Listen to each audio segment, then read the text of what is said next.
this for now. Welcome to Meltdown League cast of the second tournament. Welcome.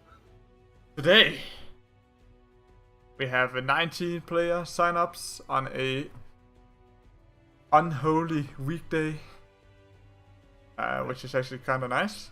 And in 2 weeks' time, the next one is gonna be more NA friendly, we think. We're trying to figure out where the best players are. We're also thinking about round robin, but that's the thing in the future. Yeah, we have to look into it. Yeah. You change the title, or is it just bug for me, the title? There is some command to do it, admin command or something, but I don't know which one it is. Great. So Can we just ask Hacker or some shit how to do it. Okay, so for the first round, I think there is 1, 2, 3 different matches. So I'm just gonna dice it to see which one we pick. Random.org, I guess.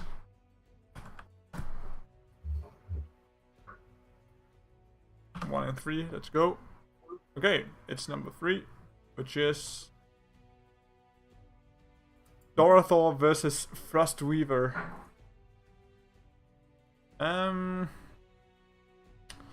So while Henry tells his tale of life, I will try to figure out what their deck lists are, so you guys can watch those as well. There's not much to tell about my life, gotta say. But we'll look forward to this tournament. Last week it was the first one. People were kind of experimenting with the new format, and it seems this week people they grab more decks. They grab most of the people that actually use the full 4 decks. So we're looking forward to see how people are going to be playing. Oh shit. Okay, so Frostweaver uploaded one big ass image with all the decks, so that doesn't fit for our format. So you're not gonna watch the decks, you're just gonna watch the games, I guess. Oh, no mind, he didn't add me. Nice. Let's see if we can get him to.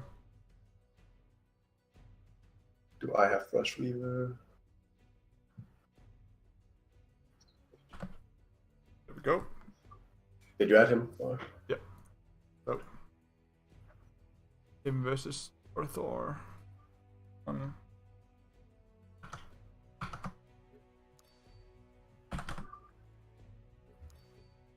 Thor versus.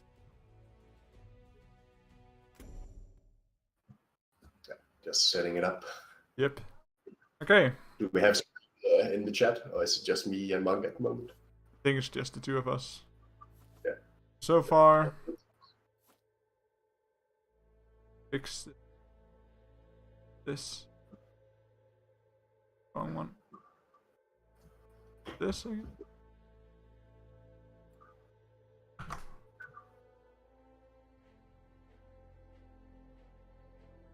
This always gets me. There we go. Okay, and that should work then. Okay. I think I'll just quickly advertise on Reddit. Sure. I posted on Twitter. I don't know if streams are allowed on Reddit. I haven't seen one at least, but you can do it in the Discord media thing, like in official person in there. Okay, so for the hand, Frostweaver has pretty standard Zerg's hand. Looks like it's a that's called Obelisk build with the Cannon Car combo.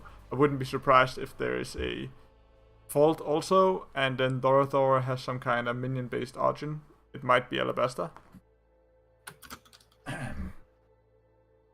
Did the title change now, or Hacker gave me a way to change the title? I'm not quite sure that it worked. Picking up.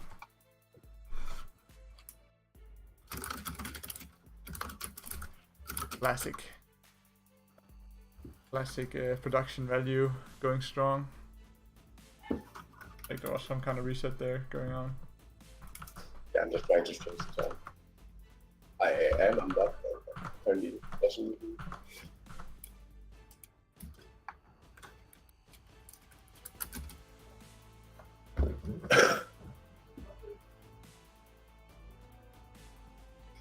Yeah, so anyway, Hacker will change the time in a minute, and I will just go and advertise everywhere. Oh shit, I have to... There we go.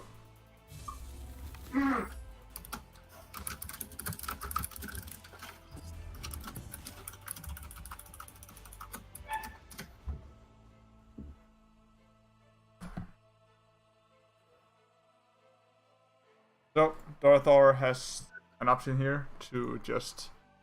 I guess she replace first and then try to do some kind of... keep your Dispel dude. Maybe replace your 1-drop. You can go 1 and 3, but I don't see any point. Here, what do you think is the best play? I can hear all your pings, Henry. Yeah, it should be over soon as well. Yeah. Okay. Sorry. Yeah.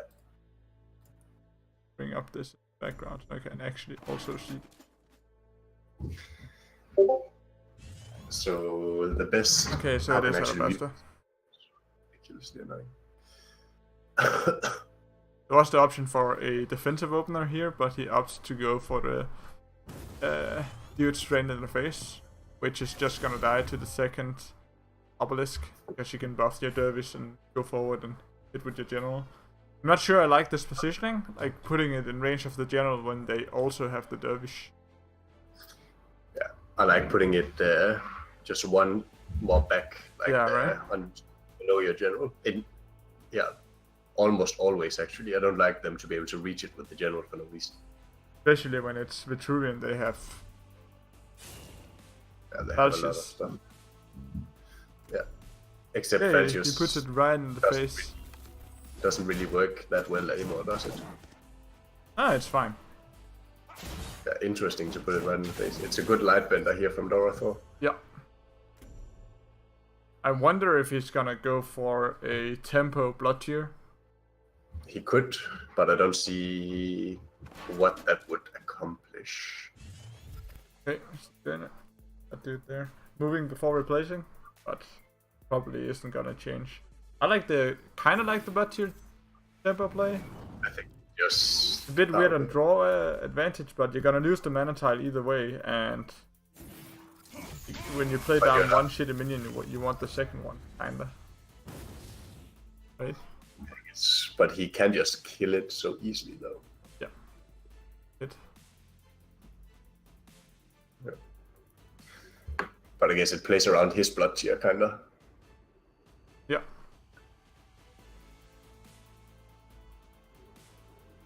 So what does Frostweaver do here? I think I would almost just go up and put a Spelljammer and BBS. Either that or Pax and another Fireblaze. Yeah, Pax Fireblaze is nice. Like a 1-up defensive, like Pax on the mana tile and then defensive Fireblaze, right? Yeah, that's what I'd like to see, I think. Get the power I know that out. that leaves some minions for you, but I don't think you really care about that blood tier so much. No. That's the only thing you can kill otherwise. Rather do mana. I guess he's blocking range, or like the access to it because of the 0-6 wall. So I actually kind of like this positioning slightly better. Also for the Pax. Pax, I'm not sure. I'm know that he wants the Pax. But he might as well put that Pax right in the middle, right? It's just to limit movement. Yeah, you're right. Blood tier probably just gonna hit on... Wait, it's going face? Yeah. That's I'm only not one sure place I to like that play, but... go. Only full face, and that's it. Okay. If he's smart, he can actually deny a spawn here. Doesn't go for it. And he goes face. Okay, so it's all in now. Yeah. The Blood of Air will be crucial. Okay, so it didn't end up mattering that he could have blocked with the 2-3. I actually, now that I look at it, I liked him going face there because the Wind Dervish would otherwise have had a clean trade. And the EMP is gonna be useful, I think. But classic. Keep it though. I think he's going to replace the EMP next turn, to be honest. Right. Because he have 6 mana and he probably wants something else to play than just a Scintilla. Yeah, and you could. I'm not sure actually. I kind of like just going back, playing the Scintilla, super defensive, heal yourself up, and just sit on it, and then sit on the big minions. Yeah, I really like setting up a Scintilla here. Just in general, set stuff up for Alabaster next turn and just go super defensive, because you know that if you stall, you can win with Alabaster. If you just go full face and let him trade out with all your stuff now, it doesn't really. The dervishes are getting too much value. Yeah. Like, there's no reason for him to put a Scintilla there without even healing. I think he's just going super face. Yeah. And he didn't use the effect of the Arclight Sentinel either. I don't think he knows that it doesn't. No, they don't get attack. Yeah, they cannot get attack. Yeah. I like kind of like the positioning of it. At least the 2 dervishes couldn't reach it. But yeah, I'm with you. I would much rather have seen a super defensive play where you set up for the Alabaster next turn, or the. Yeah. Okay, so Blood of Air. Not a big surprise, I guess. Yeah, so many of those. Yeah, but right now I would much rather have had a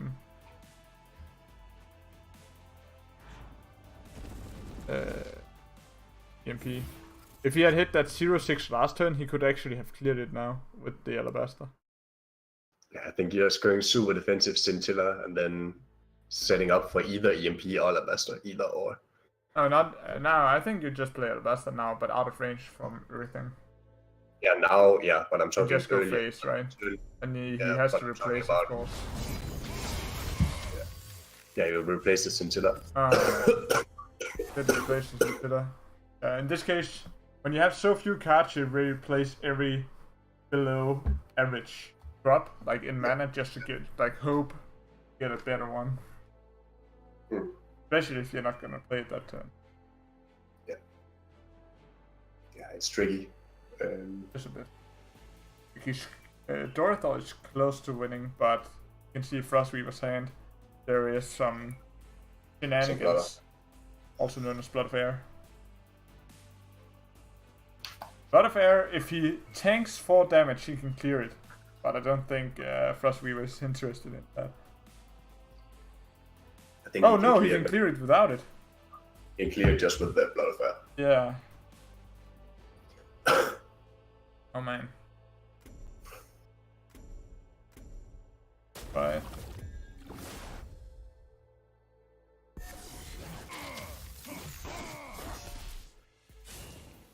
Yeah, I think Dorothor has a hard time telling when you should back off and set up, because it's a tempo deck for him, but tempo doesn't always just mean face. Yeah. Especially not if the Alabaster. It's that one single Fireblaze Obelisk has gotten so much value. Yeah, because you just put minions right on top of it all the time. Yeah. It's close. At this point, from this turn, I understand his playstyle, just going in. Yeah.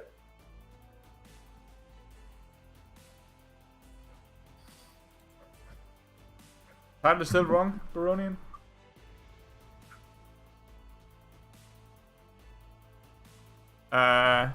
I think Hacker was supposed to change it. Because we can't log in. Did you figure out the command, Henry?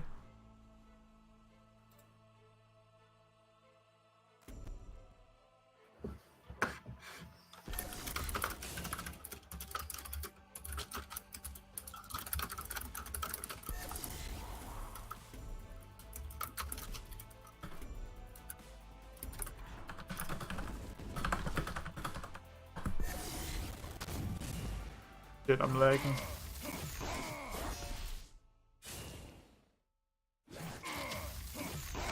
Yeah.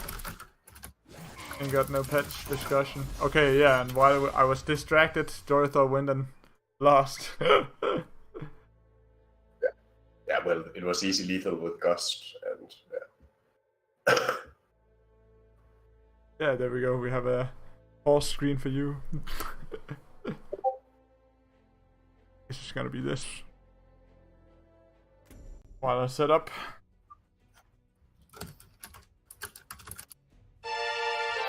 Oh shit.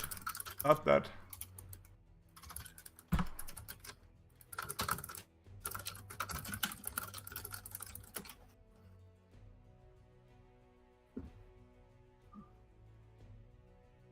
Yeah, it's like the commands don't really work whatsoever right now. I guess. Okay.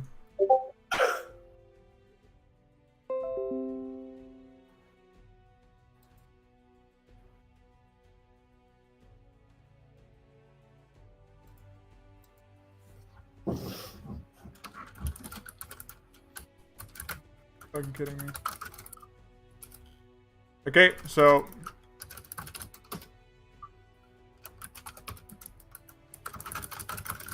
that was the first game.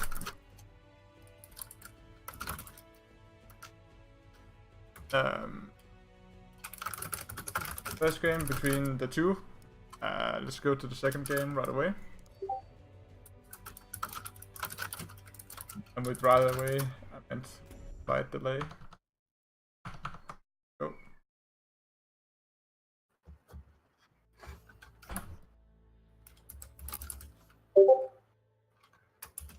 Go.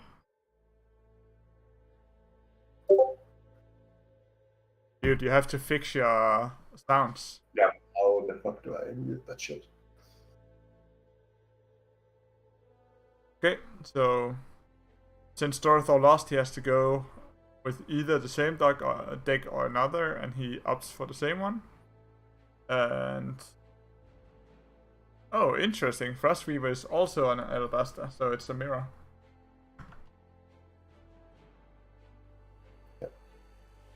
And meanwhile, I'll try to figure out how I can put this stuff on Do Not Disturb. Ah, got it. Figured it out. Yeah. Nice. Okay. And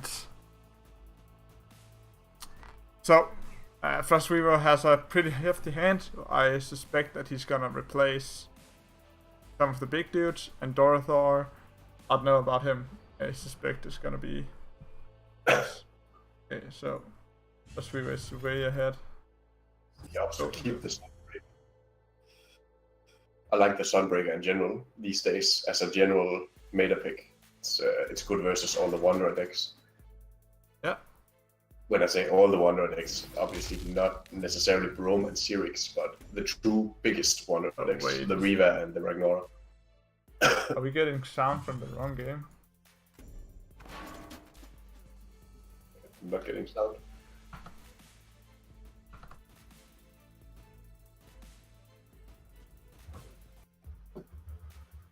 There we go.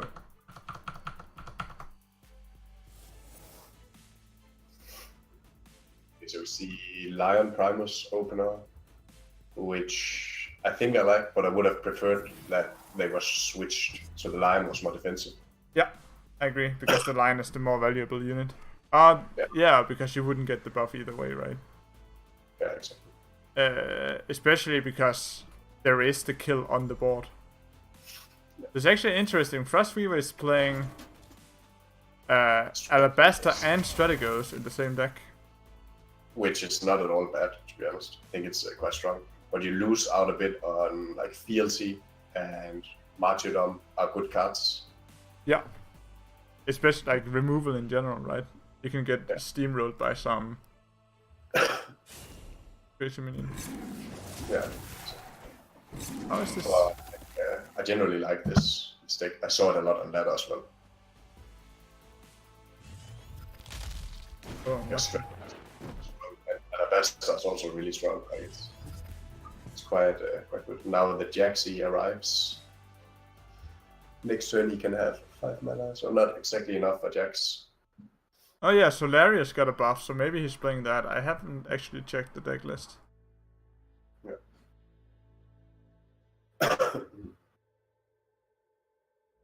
Yeah, I think Solarius is good in this kind of deck. But this means that the Sunbreaker might come in handy for Dorothor later, if it's very swarmy. Yeah. If he doesn't kill the Celebrant and opts to kill some other stuff,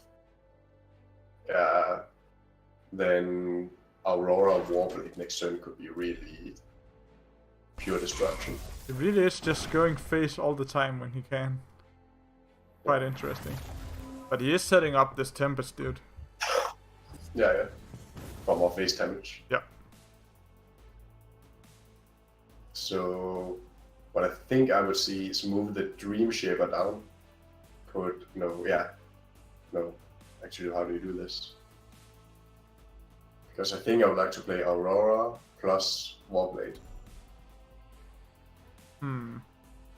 But that means, I don't like that. I think I should have moved the one down. Yeah, Warblade should have been there, right? No, that doesn't work. Yeah, Warblade puts everything out of range. So he should probably just play that, right? Definitely not that good. I think the Dream Shaper should just have been where the first Aurora was, and then the first Aurora should move closer to him. Because now both Auroras are so far away. Yeah. Dorothor can just sit down and Tempest every turn until they're gone, right? Like he's not on a clock when he has that set up. That's what we talked about before, that if you go minion only, and you also have to take all of these one attack minions, because usually in Alabaster you have minions like Dorothor has, minions that can deal damage and kill things. But with Strategos you are very limited to which kind of minions you have, so you don't have these spell minions. Oh, he's not going for Tempest. Interesting. I guess he doesn't have to. I mean, it's a very good positioning for the Ironcliffe. Yeah. Very good position. It is. He cannot do anything towards it. I really like this laid back style. And Dorothor can also go for 2 Tempests in a row now, because next turn Tempest will be at 1 cooldown, and then he can use it the turn right after. Yeah. Definitely interesting. Maybe he's setting up so he can... Yeah, I don't even know what he's setting up for. Because the Auroras are gonna get in range. Yeah. For and the HP, so they're kind of tricky to for the provoke. But at some point, how do you do this? I think we're gonna see Dancing Blades Tempest now. No, I think it's just Tempest, really. Tempest trade with the 3/5 and just sit back and relax. Yeah, and you can even do an Arclight Sentinel onto something if you want, but I don't even know if you want. Yeah. I think Tempest, and then but you also trade with the 1/2, right? Yeah, Icicle is right. That playing the slow game is worse, but he has 6 mana first. So if he's able to walk in with a strong Alabaster, it doesn't really matter how far or how slow he is, because he's gonna swing the tempo with Alabaster. But I think you play the Blood Tier in, because you know that next turn will be Alabaster. You just play defensive Blood Tier. Oh, he's playing it on that? Why? It's interesting. Oh! So no Tempest? Wait, he's putting that in range? I do not like this at all. Like, he's giving away his minion. And did he attack with the Ironcliffe? No. Okay. I felt like it had 6 health before. What does it have now? I cannot see it on the screen share. 2? It's too bad. 2 HP.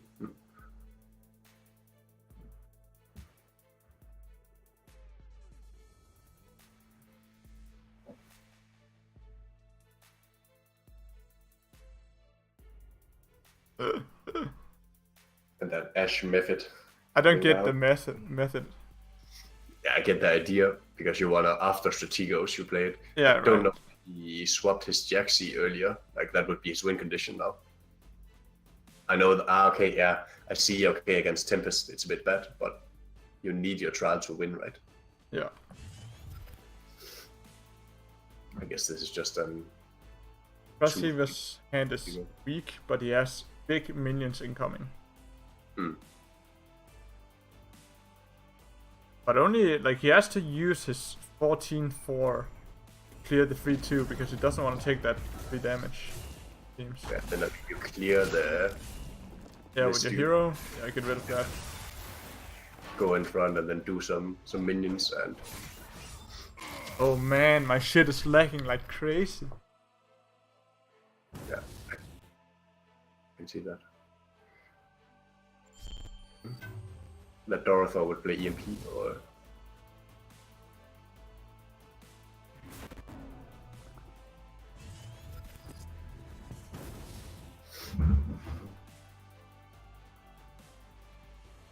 I'm pretty sure EMP is correct. Yeah. So both Auroras die, basically. One dies, one does. And then you... What do you do with that blood tier? You kill the 1-3 early. I guess you might as well. I don't know. So the idea must be that he wants to go face with the Alabaster buff, and that's lethal, and that's why he went face. Which makes sense.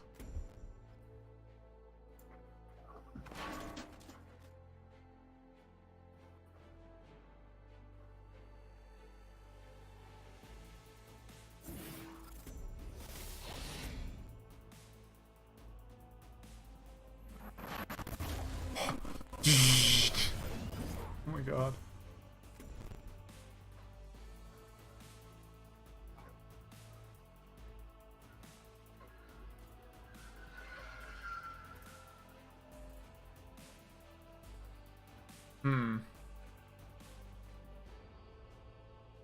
Arthur with the double Alabaster here. Yeah. He didn't just win, did he? No, not really. I think there's Close, a though. play where you can put Alabaster in the center, so you can use your 2-3, right? You want to buff that 2-3.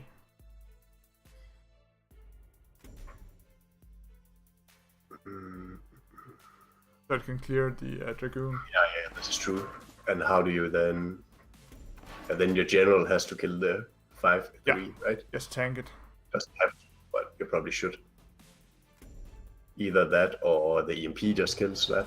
No, I think the EMP kills the 5-5. You're gonna want to kill all the most expensive units, right? Yeah, but the thing is the 5-5 cannot transform though. Oh, you're right. But I guess this is good I enough. guess in that case you actually should have killed the 4-5. Then building a wall to protect yourself. But Frostweaver has EMP here. So he can kinda combat it, but there's still a huge board. There's still an And EMP. he doesn't die if he uses his EMP, or I think he does. The next Alabaster will just seal the deal. I think. If Yeah, that has Windows to is doing some kind of update right now, I'm tilted.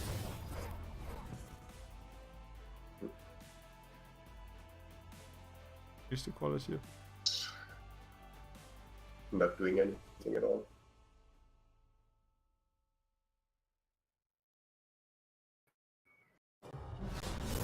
Okay, Alabaster. Can you find lethal?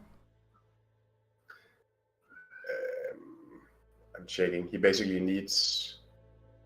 He needs to walk 2 down with his general too, right? Yeah, I think the general has to kill or hit the 3-8 together with the blood tier. But no, it's not enough. Yeah, but you can't do that because you're provoked. So you can't move around. But the Alabaster can just kill that, and then he can go... No, I think it's not lethal this turn. No. But next. But he is clearing out. Yeah. except the second stun, which can hit pretty hard. Yeah, but it's 19 health. If he was... He has to be close If to he it. was at like 12 or something, yeah, I would be afraid, but... Yeah. That looks like a rip from Frostweaver. Okay. Well done. Yeah. So 1-1. Oh. You guys can get this. No, not that.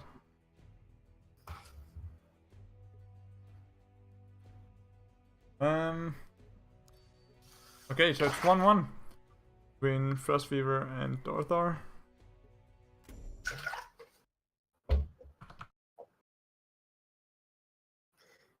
And I agree with you, Icicle. I think keeping the Jacks he should have done, even though it would die to Tempest. That would give him that strategy goes early enough, and then he could just slowly catch up. It's such a slow play, though, to spend 6 mana for your opponent's 2.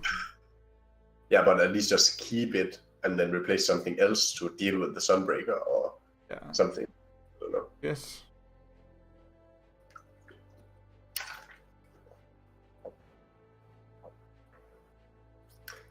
I was stream saying that we don't need to watch the third game. I think we have to. I think we have to watch all the games, my boy. Yeah, sorry about the bad lasagna. Madre. It's yeah. So we had a better lasagna, which was my lasagna, but these wannabes wanted to put in a shitty lasagna instead. It looks like it's molten or something. I don't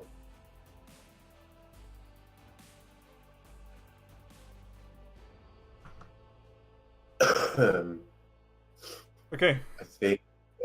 Let me see. Dorthor is using some kind of weapon set. And Frostweaver is, of course, on his... Oh, he switched it up. So Frostweaver has 2 different builds for Lina. That's one of the things you can do in this tournament, because you have 2 builds for each faction, but you just have to win with one of the builds from each. Yeah.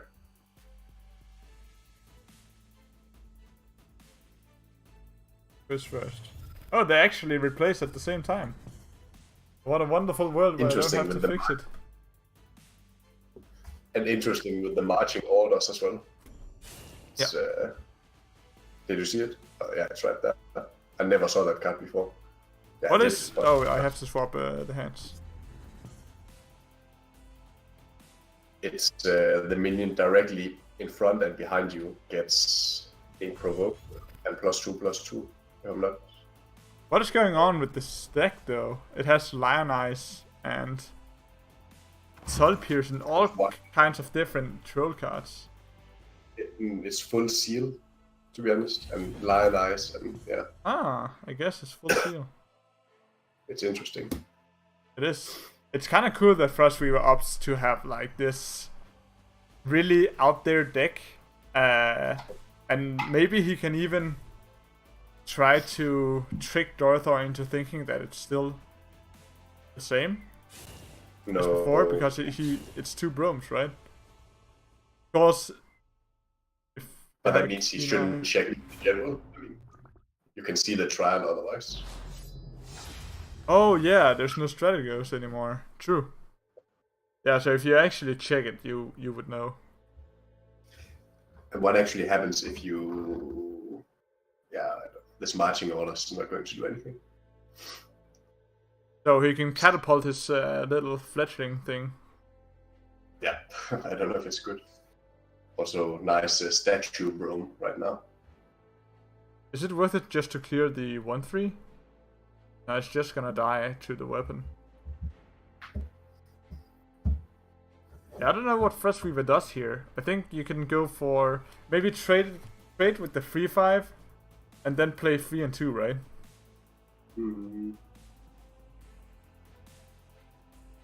What does this do? Yeah, you can just kill... You're a friendly minion directly in front and behind of the +2/+2. Oh, he could. Oh yeah, he can go for that. Definitely go for that.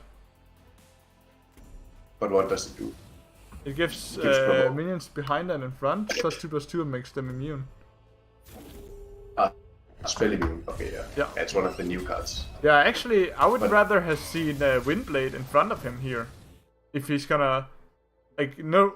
A Windblade +2/+2 is better than a Silver Guard on the tile, right? Yeah, I think so. And then you could take the tile afterwards.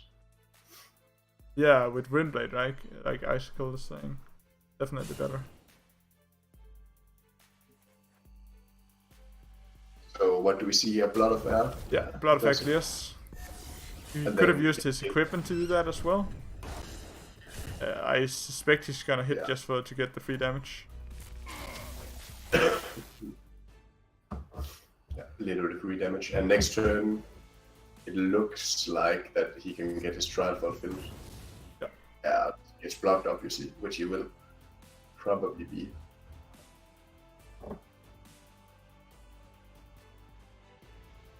So does Frost Reaver have to go back and try and block it? But you can play 4 and 1.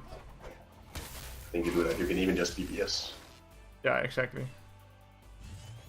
Oh, that's better. Here's the artifact right off. Yeah. Oh wait, he's not gonna ping it off? Definitely a mistake.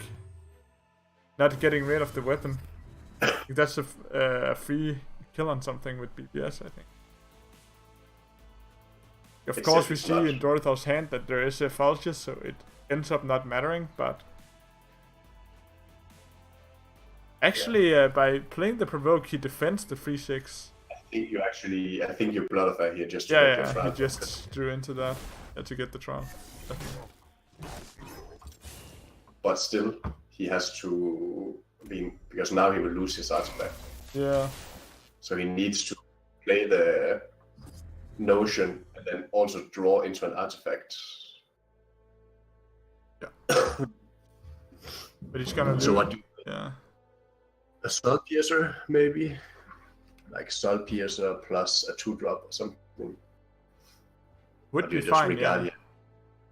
I think Soul Piercer is good since it can shoot the Notion for free after. Yeah. You could also start going aggro with equipment, but I like setting up minions first if there's nothing specifically you want to kill. I think you keep the blood tier. Yeah, just to ping stuff off later.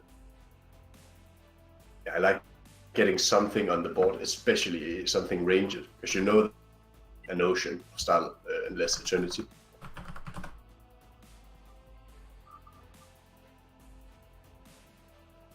Picture kind of disappeared for me. Yeah, we are. Wait, really? Can't see it still? It's here. It just disappeared for 5 seconds.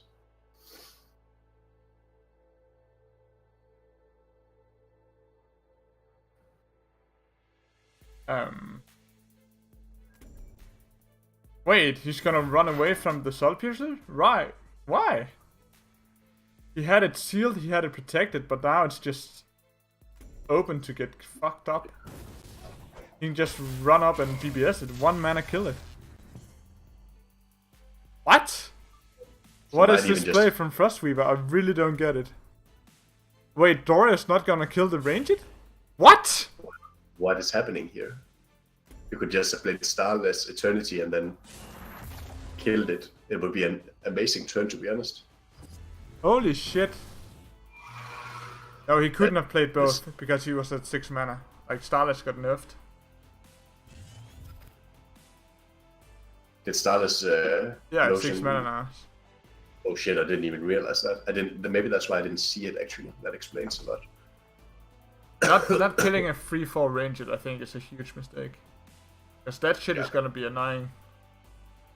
Yeah, you already had your trial fulfilled. You could just play the Notion anyway you wanted after. You're not in a rush. Yeah. Rather kill the Ranger. But let's see if... Hey, Dora, don't fucking spoil the games. Yeah, we are telling Dora these swear words because we actually know the guy. So we had to, you know... Yeah, don't fucking spoil the game, Dora.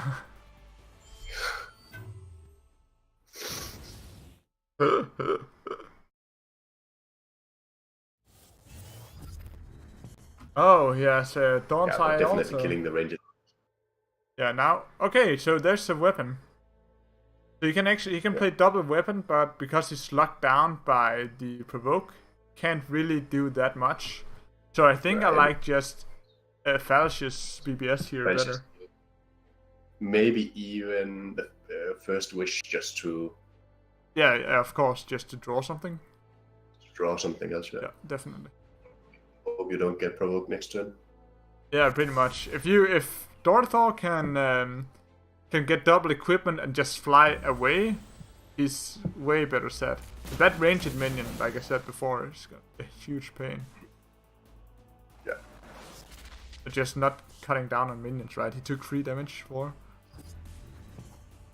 Is there lethal from Frostweaver? Might be. And I like the oh side shit. Now there should be, because the lion can hit for so much. Yeah, if he moves 1 up, buff the lion twice, and then he can hit twice with the lion and shoot him for 5. The lion has to go behind the Falcius. Yeah, in front of the Falcius, and then your Brome has to go 1 up, right? You can also kill that, and then you go 1. Oh, that's like better. That. So, yeah, that's better. Then your general can hit too. Yeah, exactly. So you go, over there, 1 up with the lion, and you go in with the Soul Piercer with Dawnside too. Yeah, nice. Yeah, that's a lot of damage. It might even be. I haven't counted. Might be lethal. It's lethal, I think. Yeah.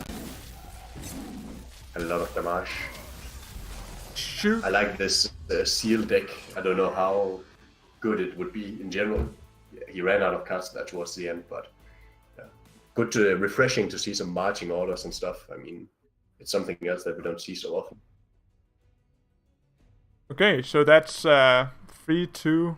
Oh, 2-1 to now we actually have the bracket here. That I hope you can see who is actually winning the next couple of rounds. So this is gonna be the next pause screen. Every round gonna reveal. Yeah, we don't do more for round 1, right? Nope. We only do 1 game of each round. So we're moving on to round 2 now. And there I think we had a recommendation. Yeah, River Wrath versus Rocket is supposedly quite good. Wait, are they done?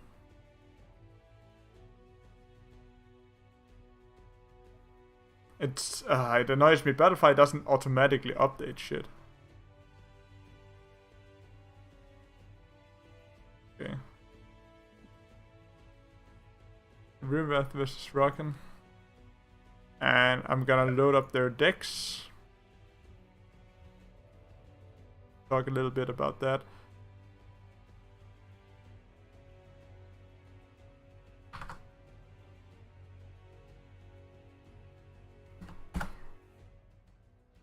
Okay. New image. So you have any lasting let's thoughts see if we can squeeze one of your games, because you are such a valiant viewer of our stream. We'll definitely try and squeeze in a game. Maybe the last game of your series or something. I think we can do that, right, Monk? What? That we can watch one of Icicle's games. He wants it so much. He wants it so much. He can't get what he wants, you know? But is he... He's a Twitch Prime subscriber, so... but he's not in the tournament, question mark? Reason why. Yeah, he is. Yes. Oh, there he is. Okay, fair enough. We can do one of his games after this one as a speed game. Yeah, exactly. Like just one game in the series. Yeah. The deciding one. We'll do it. Riff not saving his decks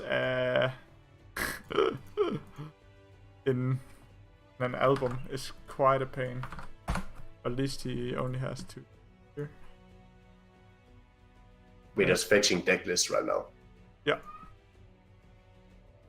So last time you couldn't see it, but this time hopefully there is some decks we can see. Then rockin'. two good players. I think they were in semifinals or the finals last week or 2 weeks ago, I should say. Oh, fuck you, Rock, and you did the same thing. Rocking the rogue.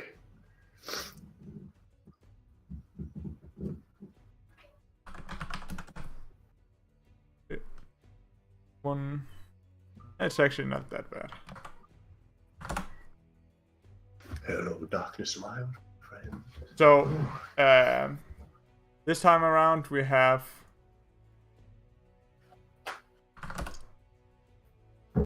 Yeah, Roggen has two different versions of his vet deck, but only one version of his other deck. I think Riv only has two decks, so that's, like you said before, some of the flexibility of this format where you can get a slight advantage if you want to build more decks, but if you're in a rush, you can just do the classic one of each. If you just really one deck is just the best without any alterations, you can just bring that. Yeah. Okay. So which one is this? It's this one.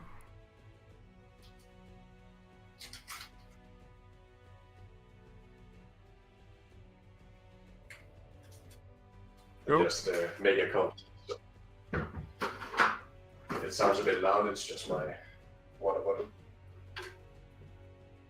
Henry has a thing with being annoying on stream. It's my thing. A thing, indeed. Okay, so we have the decks loaded. The look at this shit. Wanderer fucks up my tournament overlay. Just saying.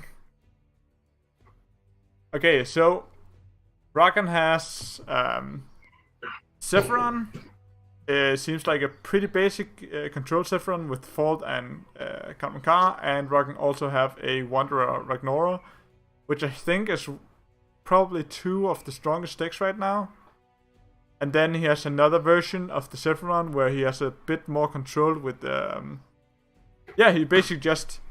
Yeah, it seems like he just sided in anti-spell and anti-weapon in the second version of his Sephiron deck. I really like that, because that means he can go with one specific deck that is his opener, like the generic good deck. And then if he's up against something like Alabaster Titan maybe, or Fae with artifacts, some other shit, you can side, like you can take in and pick your other deck. And Riv just brought two standard decks. It's a little bit hard to see. There's a tiger at the end there, so one Sirix deck, which looks a lot like the Sephiron deck from Roggen. It has the Fault combo with Kanamkar, which is really strong at removing basically everything, and then a Wanderer Riva deck, which is also really solid. You can get some crazy tempo with the cheap spells. And Riva has some solid, some solid overall minions, especially on the free drop, where if those get buffed, like Kiwi Holder and Fox and Battle Pando, if any of those get buffed, their value is more than just a buff, because they get more from being hit, right? Okay, so I don't know if you have any thoughts. Man, you are really lagging for me. Is it just me? Or Lagging like in sound? Or what? Yeah, you have a robotic voice for some reason, but might just be on my end. I think on the stream. I hope it is. I hope it is. Yeah.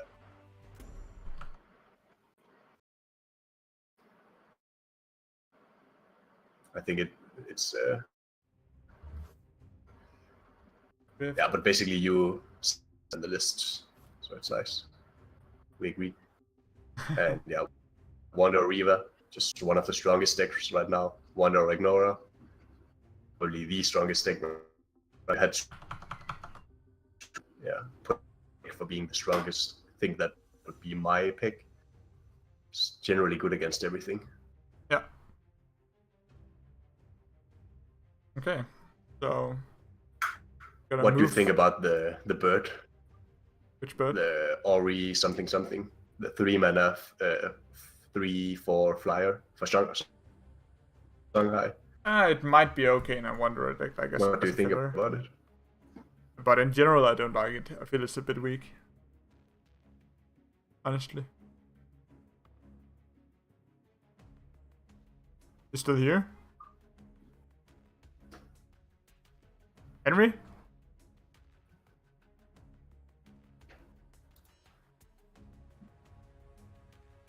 I guess Henry just up and left. No, I really cannot hear you. It's like the production value here. Wait, who the fuck? Who's ahead? Someone is speeding fucking fast. And it's this guy. Relax, bro.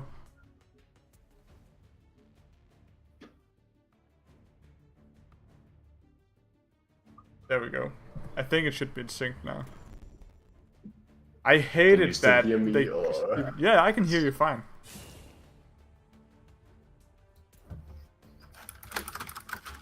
I can hear you just fine, dude.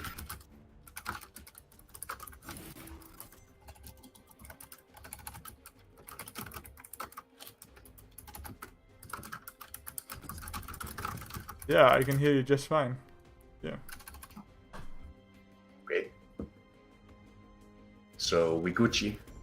We Gucci. We Gucci.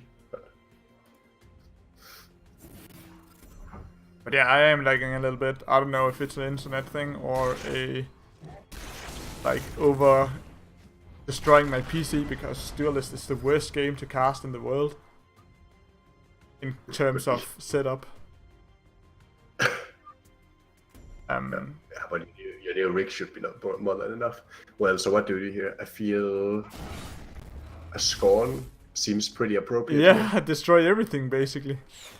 Exactly. That's really strong really from Riv. Yeah. And I suppose that's just a natural and a BBS. Riv is playing Wanderer as well, right? We just cannot see the... No, he's not playing Wanderer. No, he's playing Vetruvian. Yeah, definitely. Huh? I guess he's playing with Arid Pridebeak though. I guess it's against Spell High. Yeah, he had triple Arid Pridebeak, which I don't exactly understand, but it's whatever. Really gonna waste a mana tile here? I don't understand that.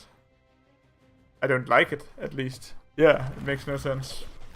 I think Ragnar Oops is basically, he tried to set up a mana for the Wanderer, but wasted it right away, so now he cannot play Wanderer next turn. He should have played the 1/4. I don't know. It's actually a little bit difficult, that position.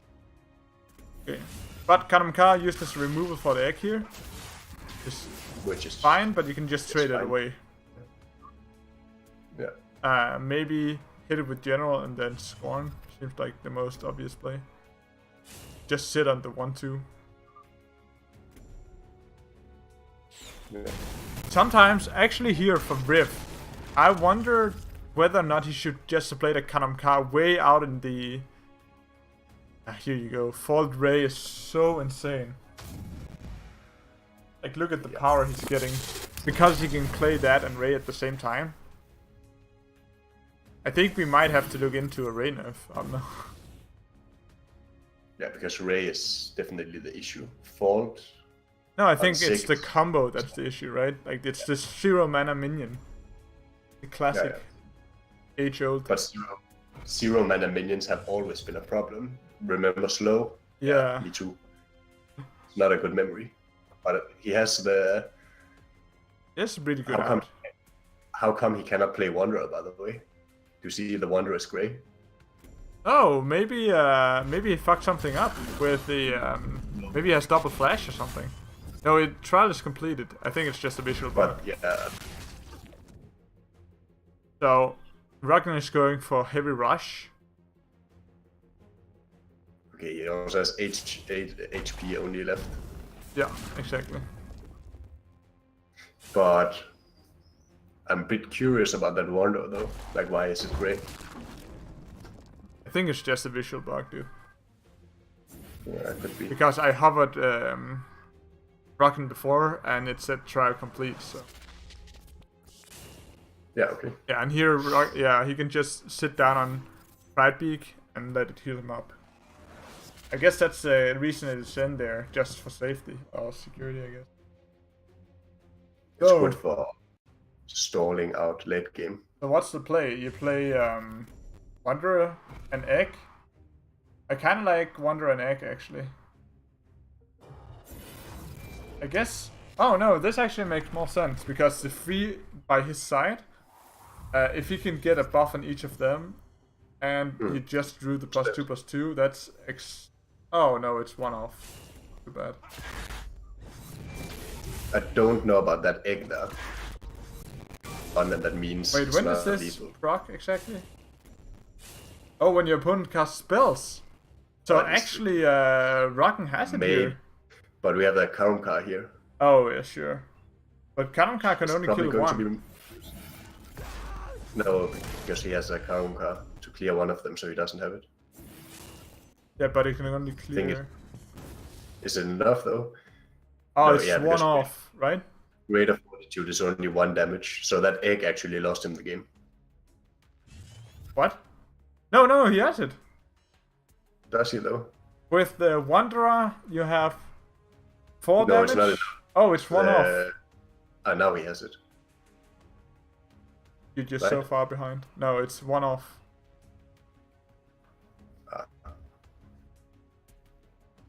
Yeah, okay, because I'm watching on stream, because your feed was lagging too much. Now it's better. Yeah, so actually the egg lost him the game in the end. No, I think what you do here is you play Wanderer, and you shoot everything into his face, like with buffs and everything. You bring him to 1 or to 2, and then you... no, you bring him to 3 because you play a spell, right? This is definitely a mistake. And then you walk into the corner and hope you survive. I think this is the wrong play. Yeah. Like, you have to set up for lethal because you're never gonna win through this board. I don't... yeah, but you lose your ranged dudes. Like, it's useless. Your ranged dudes was your... Without the ranged. Yeah, it was your win condition. Like, he's not gonna let you play this. He has 3 cards in hand.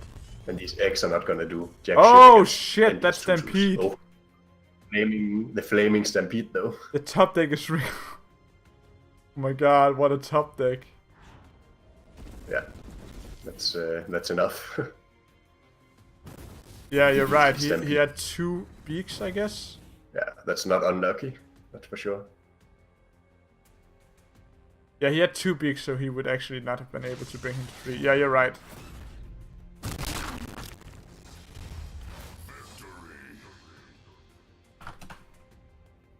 Nice.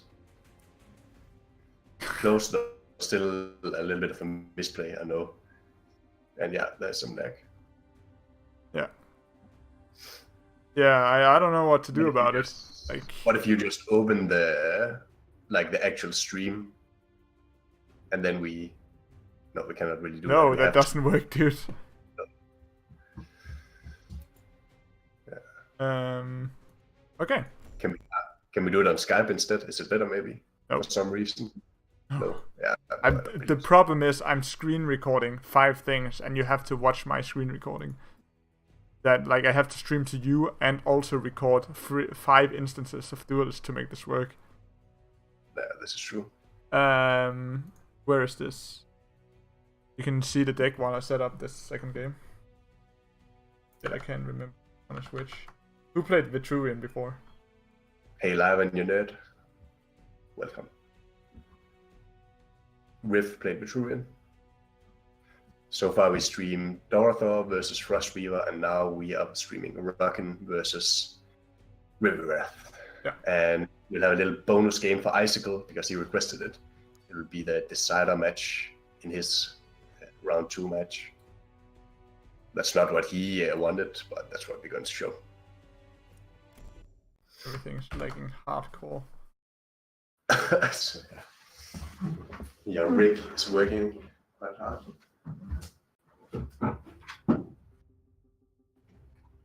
My CPU usage is 100%.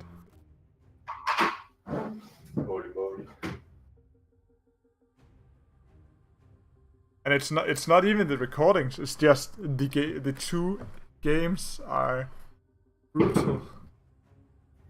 Wait, is it on the wrong GPU? Oh, I don't think so. It's on GPU 3D.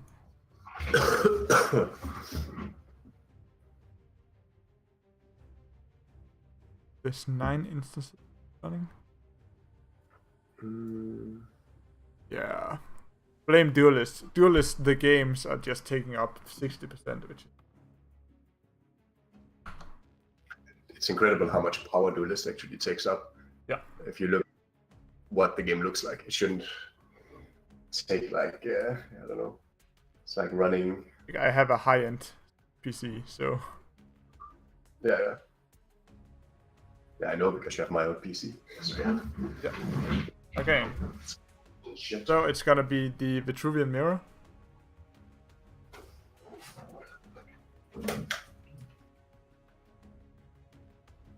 What do you think about it? I think it's a Vitruvian Mirror, so I can never really be a fan of it. But let's see what happens. It's the good old, I'm gonna bounce your dude. No, I'm gonna bounce your dude. Seems like riffs at faster. Oh no, simultaneous. Nice. Always helps when that happens. Nice.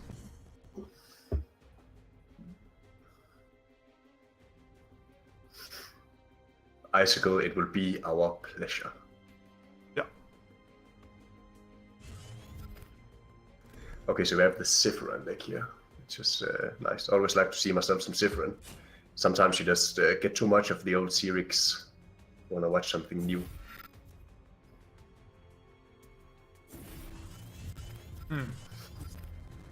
Exactly, Jim. All Vitruvian are poopers by heart, by nature. What a nice, fun game we have here, where they're just spamming golems in each other's face. Yeah. What a load of bullshit. They're playing so fast also. Like, this is real-time playing. Their decision making is just throw all the shit on the board and hit things. Yeah. It's Vitruvian gameplay 101. Like, golems are really... Golems are uninteresting. So, going with the 4-drop here, or he could go 2 and 1, or 2 and 3 actually.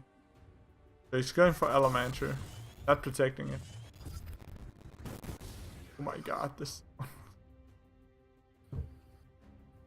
I can hear it lagging on my end, not just you. Which? Like the sound. Which sound? In-game sound. You can't hear it unless you're watching this. No, but I don't have any sound at all, actually. Only you. Yeah. Okay, so more buffing and more hitting. Rocken has... More Vitruvian. Yeah. We have a couple of Portal Guardians here, and that is actually one of the cards that got buffed recently, and it's really good now. Such a humongous body.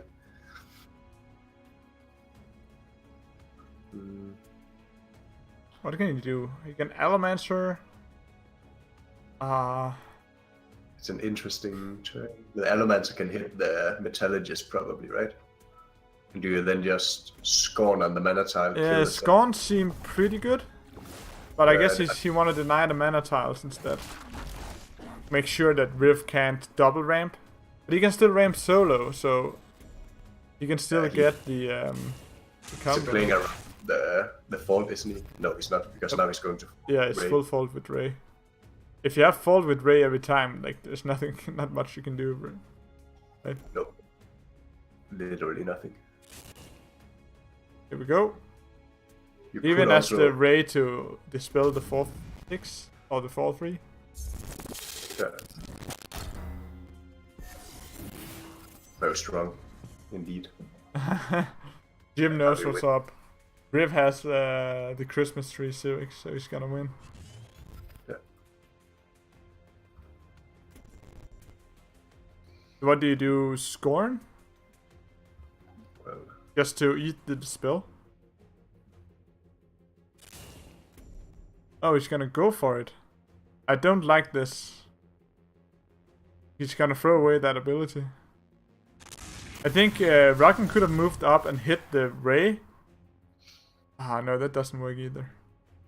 I mean, now, no matter what, it'll be a 50-50 for the Ray. Oh, actually, no. Actually, I think if the Ray kills the thing, then Ray cannot dispel it because they die at the same time.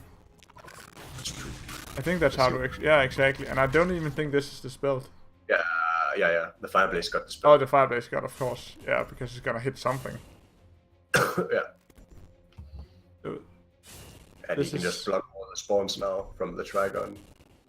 Yeah, he can. That's right. Yeah, just play Cannon Car up there, why not? Cannon, I don't like Cannon here actually. Because it doesn't kill anything. Oh wait, I guess it kills that, but you didn't have to. It had no effect this turn. I actually don't like the Cannon here. He just... No, he's not even throwing it away because you cannot really kill it, right? No, because the Fireblaze is dispelled, so I don't know.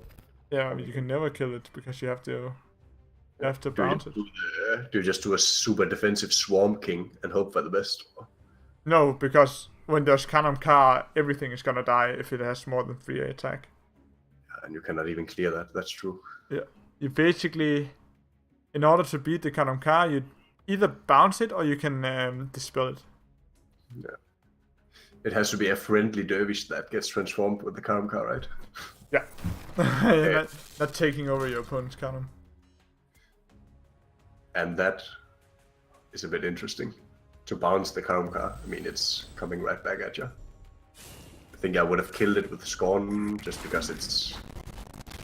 Wait, how did the top thing die to a 1-attack dude? Wait, what just happened? Oh, fuck me. Ah, guys, we have the, when you play Saint Swirl Reader, everything is bugged. Yeah. Bug. Because everything is running so bad. Oh, shit. Enjoy the show. Fucking sensual reader. Breaking your good mood, breaking the game, breaking everything. Yeah, Vitruvian is truly pooping on the casters.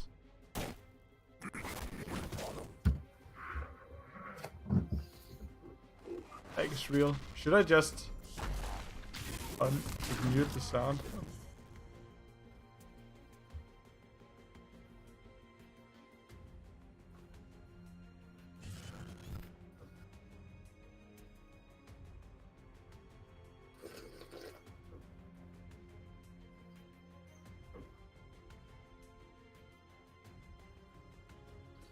Yeah, I'm with Icicle. Fuck Ray. Yeah, 0 mana minions are just never... Yeah, just buff it to a 1-1, no, a 2-2 or whatever, and so the game finished quite fast. Yeah. With, who was it, the one again? Rift 1, and I think it's... Oh, nice! I got, thank you for watching. Here's 3 orbs. Yeah. What I get for watching my own stream. Oh, live and Command Sendo is not so bad anymore as it was. Could be much worse. Sendo is okay. I'd rather do something towards Ray right now. Because it's a 0 mana minion, I mean, you just know that there will be other worse stuff later as well. That can only work because of that. Oh shit, I got the 3 orbs twice! What do you get for having 2 windows open, I guess? Can you actually do that? No, you can't. No. The servers won't allow it. Otherwise, I would just open Duelist 100 times. Yeah. 3 ops, boys. Let's see if I get something like a free epic crate. Nope. Chester. Okay, so the final game between Riv and Rockin now that it's 1-1. Gonna be Songhai from Riv versus I think I can show you the mulligan here. Versus Rockin and Zephyron. Yeah, X-Circling or Frostweaver.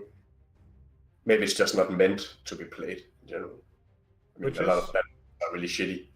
Like if you make Ray a 2/2, you won't play it, but maybe it's also fine like that.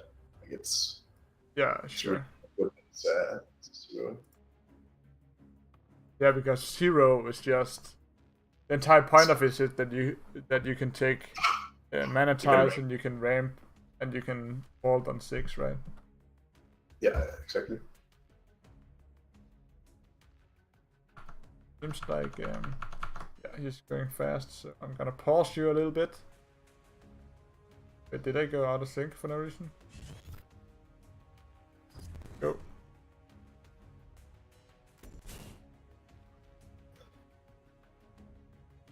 So this is the decider match between Riv and Rocket. Yeah. And it is the fault Sephiron. What we saw last game was that Rocket really didn't get much out of his BBS, whereas maybe in series he would. You don't know that obviously, but Sephiron, yeah, that last game wasn't that good. But it's also hard if you have 5-2 every turn. Like what? It's just really hard to win from there. So, going for a 4-drop, I assume. It's gonna shoot the 1/2 just to. I think you're gonna go for the provoke instead, right? Way more powerful. I guess Riv opts to play the shitty minion that just dies on board instead of the provoke. Don't quite get. I can't. You want to protect your mana tile, I think. But you protect your mana tile with a provoke also. Yeah. Right? Yeah, I'm guessing, but he also just wants to remove minions. Yeah.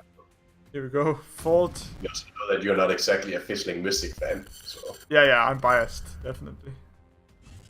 Okay, so Roggen has turn 2 Fault. Imagine if he had a Ray also.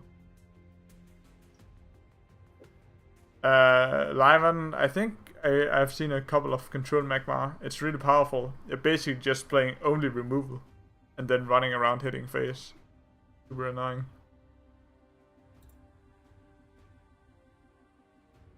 Okay, so Riv is going Arcane Heart on the tile, defending it, and so slowly trying to fill up the spaces, which makes sense. I like it a lot, actually. Yeah, against an early fault. Yeah. It's good. Maybe hit the free one and bounce the 2/4. The play isn't obvious here.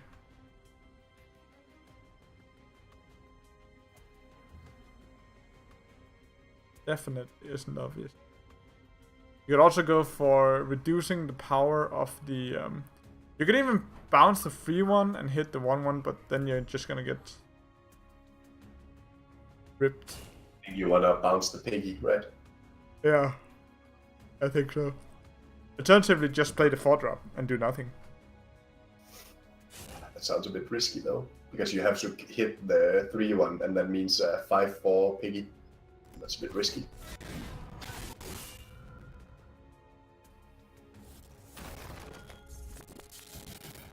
Oh, you actually get 2 tiles. Yeah, you do. If you bounce something on a tile with Central, you get. Oh, maybe he just played Ray so fast that it didn't register. I don't get the Ray play. I don't like it at all. But yeah, the Ray didn't give any spawns though. To be honest. Yeah, so it's just useless here. He should have kept it to replace it. It doesn't do anything. You can just fire up all the dervishes next turn if you save the Ray. Yeah. Okay, so what do you do here when you are Weaver? Lightbender is not bad to remove some tiles. Oh, yeah, that's nice. I think Lightbender has a bit of a comeback in this meta. Yeah. Which I don't like. I don't like this build too much. Better than... No, I kind of like Lightbender, but it's a really weak body, and you have to... Yeah, you're right. Yeah. So what do? Do you take over the 1/1 as the little mouse dude, or do you just develop a big fat minion in the background? That Scarab motherfuckers. Yeah. if it can survive. Right now it can survive, but it's looking really good for Rift. Oh, not for Rift, but for Rocket right now with the Scarab. Yeah, no removal inside, basically, and then Scarab is just gonna... If Scarab sticks one turn without being dispelled or removed, it's gonna be a bad time for Rift. Did he replace yet, or... If what? Did he replace? I think he did. But he can actually buff up. Yeah, I think he can do 10. He can do exactly 7.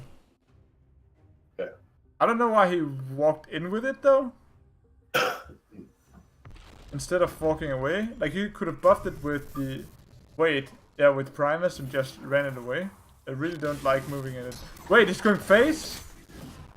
Yeah, he has to. I think he loses because he cannot remove the Scarab. No, he had 7 damage on the mouse. Yeah, With Primus, you just shoot the Scarab, done, deal. Yeah, but the mouse was dispelled though. Ah! Oh yeah, my bad then. Oh shit. Ray ended up mattering. Yeah, no, it was the light bender. But yes. Oh. Are you even in this game? That's yeah, okay, fair enough. interesting that he... No, actually that's fine. I mean, it makes so many small shitties. But Wait, next turn... Why... No, why do actually... this? I don't like this. Oh man. The Primus positioning was a bit... Yeah, I don't know. What I don't like is that now the general can actually... yeah, actually the juxtaposition is enough to give Rift lethal next turn. Because the Tiger plus Jux is just lethal.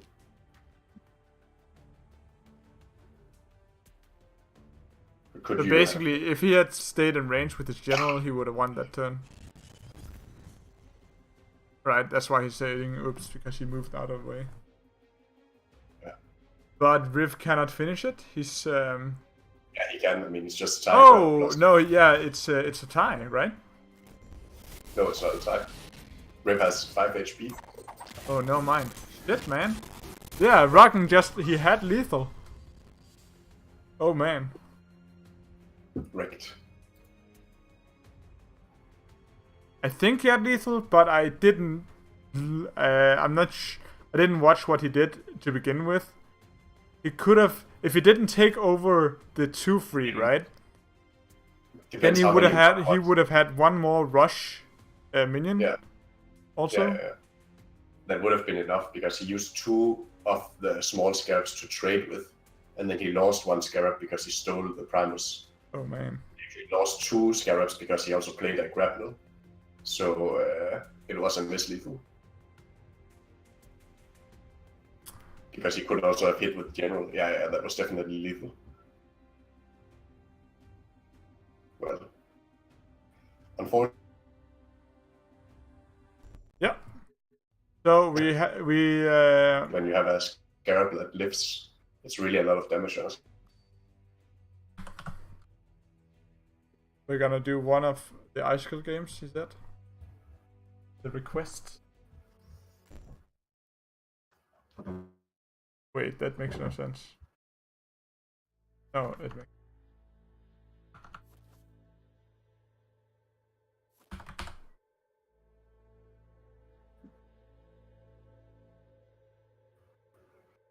Not gonna show the decks for this bonus game.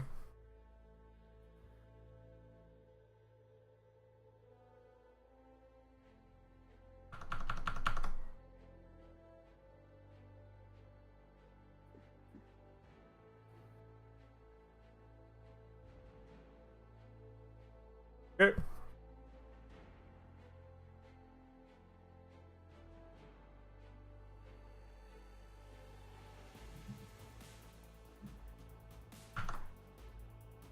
You ready for it? It's Messenger versus Icicle.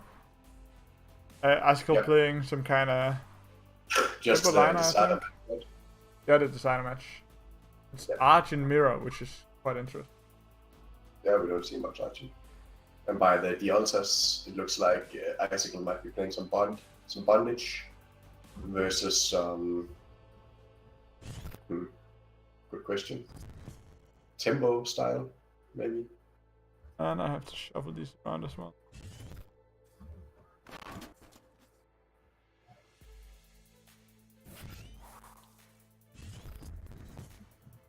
Okay. He had the Ghost rare card though, but this just, I think from Icicle's point of view, it's just gonna be a defensive line, right? Yeah. Red in both mana tiles. Very defensive. But why not put it just above you, though? I guess to play around Bloodseer plus Arclight. No, it doesn't even play around that. I think I would just have had it right on top of you. No reason to put it that far behind. Or is there? Maybe. What would you do? Wouldn't you also just have put it one in front? No, I kind of like this because you exactly play around that thing that he just did. Yeah, now your line isn't provoked and you can actually run up and take the mana tile and get your 5-drop in. Do you take the 5-drop though? Because there's also a play. I think the 5-drop is really clean against this board. Yeah. Right? You can buff next turn though and just. Lightbender is also okay.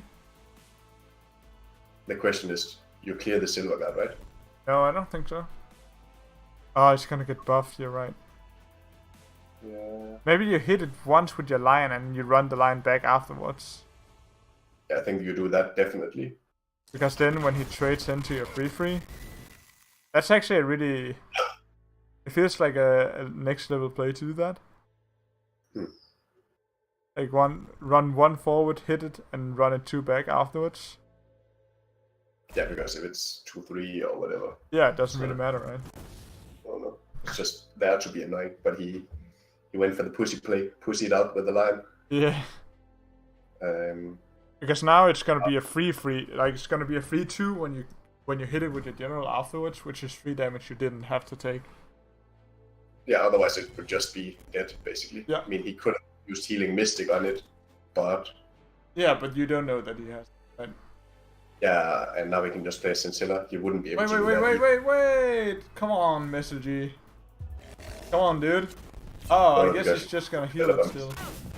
But he could have, yeah, he... You mean he's losing health healing, but he doesn't? No, yeah, it's fine. Yeah, I think it's the very correct play, to be honest. Interesting with Sunforge Lancer, so it's full heal Argent. Wait, he replaced Tempest? With Tempest, he could have killed both of the 3/4s, right? Could he then? Yeah, just Tempest, run the line down, hit it, and run your hero down and hit it. But he decides to go for the Iron Cliff out of range. I really like this positioning, because this means that Mr. now has 2 kind of whatever minions in the background. Mr. actually playing some healing rocks. Yeah. It's also good with some minions giving healing tiles, and you definitely have some stuff that can easily buff you. Okay, so Icicle is saying that he knew Mr. didn't have much removal. So a really nice call to play out the 8. The problem, of course, being that you cannot buff the 3/8 here, but you can throw down an Elix next turn. Then you're really ahead. Yeah. Or just healing Mystic and Iron Bond or something. That's a ton of damage.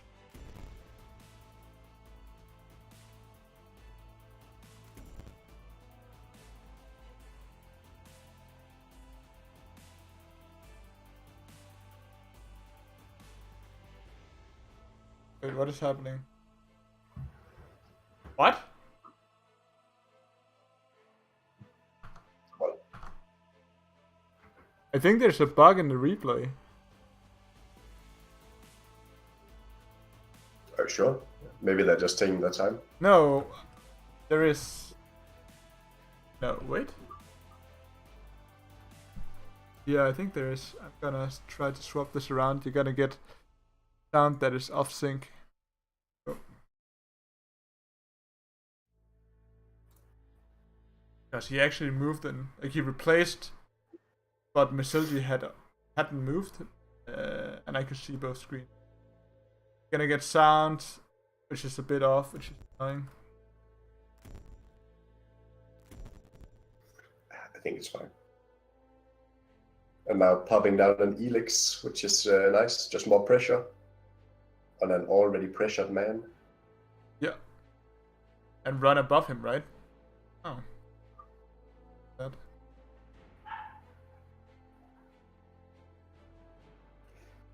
Yeah. Well, how's Messenger gonna get out of this? I guess you can hit the 3-2 and just play. I think you just play your free drop and buff your dude to get healing, right? Yeah. And he buffs himself 2 times by doing this. Oh yeah, if he hits the 3-2 with the scintilla, he will buff it twice. Exactly. Yeah, maybe no. Yeah, maybe that's the play actually. I like that play a lot.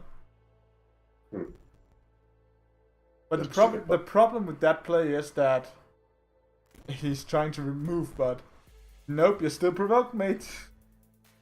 Yeah. The problem with this play is that Icicle can now just move up with his hero, hit the free one, and then Elix has free. Yeah, so he's not going to go for that. Fair enough.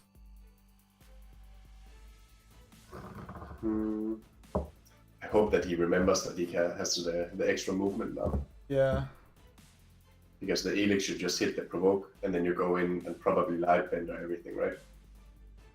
With Lightbender, do you have lethal with the Divine Bond? No, you don't, right? Not even close. It's only 14.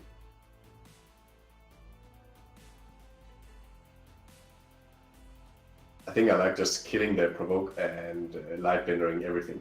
And killing the Scintilla. I mean, look at... Yeah, so you have a 6-7. Yeah, and he has 0 cards in his hand right now.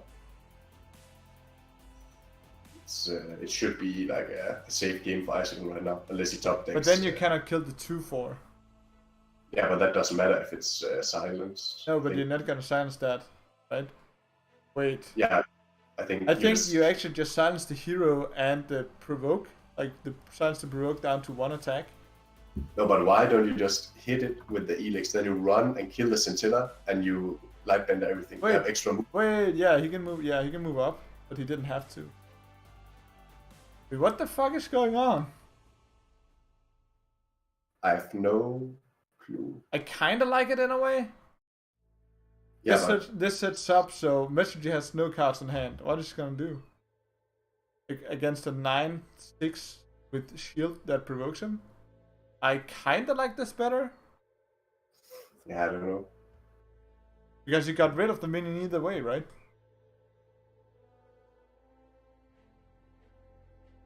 I guess. Oh, Messenger has 4 cards. Okay. Yeah, I was just about to say. It's just a replay bug. Sure. Then it might have been a slight mistake not to dispel his ass. Lightbender sped up. Yeah, definitely Bender behind him, right? Just to get rid of the 4 attack. Exactly. Plus that way you are surrounding him completely. Because the 4 attack helps in like this to get rid of stuff. Yeah, now we can just keep on growing as well. But you still have Bender. Have the Bender, but now we can just run away with the Sun's Forge. Yeah, yeah. But he doesn't though. He opts to trade. Okay. Get another attack, I guess. Yeah. And we'll also just clear this. So fat. He's pretty beefy now, and you cannot actually get a Lightbender in that. Oh, you can. You just hit the 1/4 with your minion and your general. Yeah. But yeah, playing Bender this turn feels bad because you wanna provoke his ass, but you cannot provoke his ass because. Wait, I hope that he's gonna dispel both. Please dispel both, dude.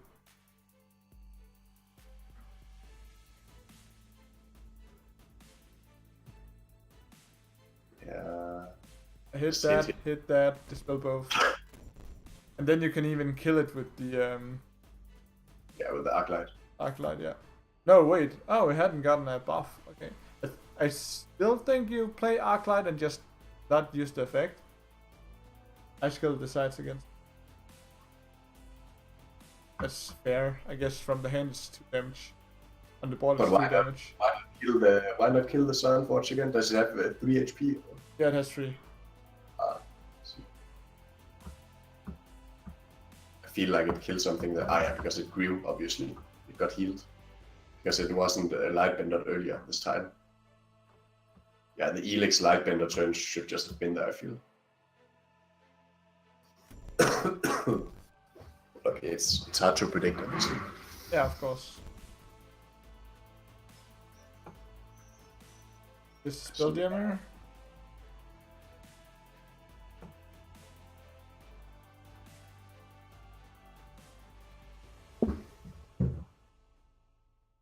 Not a strong turn for Messergy. I think if Icicle moves that it's a bit risky though. But he could move 1 forward and then play a provoke, so the provoke is totally safe.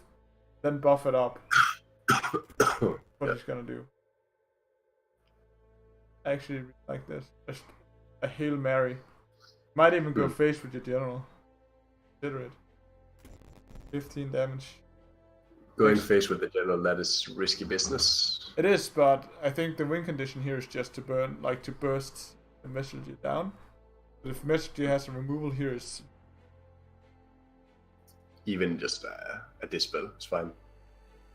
I'm honestly surprised that Messenger got out of this. Yeah.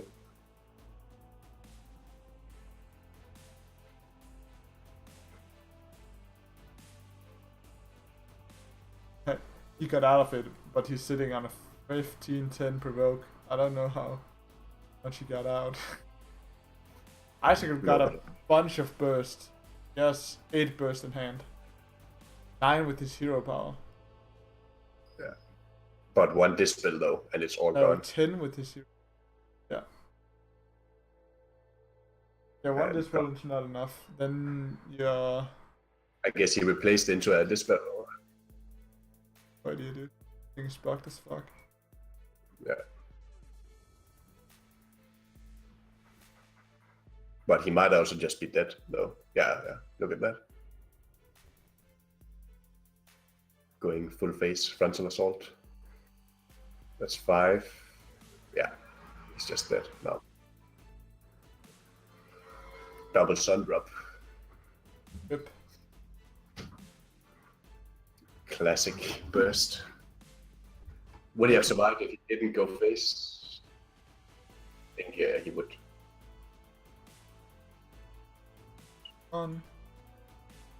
Okay. So that's from the second row. Yeah. Update the bracket thingy. But overall, well played. Especially very good with the Ironcliff placement there in the end. I think if you just didn't go face, could have gotten him. No, I don't know. And he drew into a lot of the burst, so the decision wasn't strictly wrong. Yeah. No. I think sometimes you just have to go for the win, right? Yeah, but if you had Holy Immolation on hand, it was a win no matter what, I think, if you hit or not. But yeah, the Lightbender was definitely important, even though it was hard to say.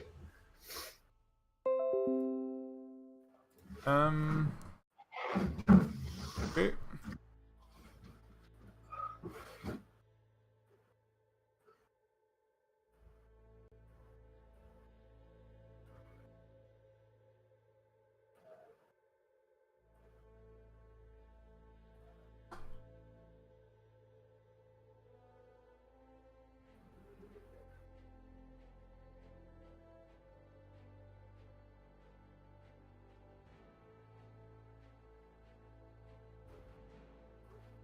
And then I will give you the bracket so far. While I think I'm gonna try to restart my browser here. It is going.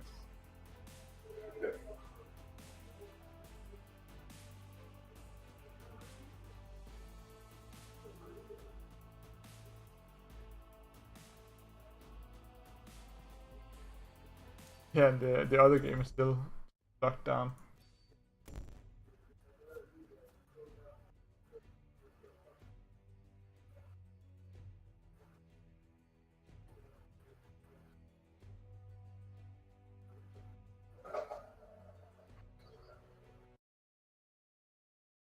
Okay. So which game do you want to do next? We can actually just roll it random enough. Yeah. Maybe not Riv against it, we already casted him. Yeah, I agree. So it's between 1 and 3, basically. Yeah. Because we are taking out the river game. Right? Okay, so it's gonna be Frost Weaver. I guess we already saw Frost Weaver. Yeah. Then just take one of the others. So I guess in reality there's actually only 2 to roll between. Okay. So it's gonna be Baronian versus Niv. I don't think we've seen any of those in action. Not yet. So I'm gonna go and grab their decks. Baronian. Good guy actually made an album.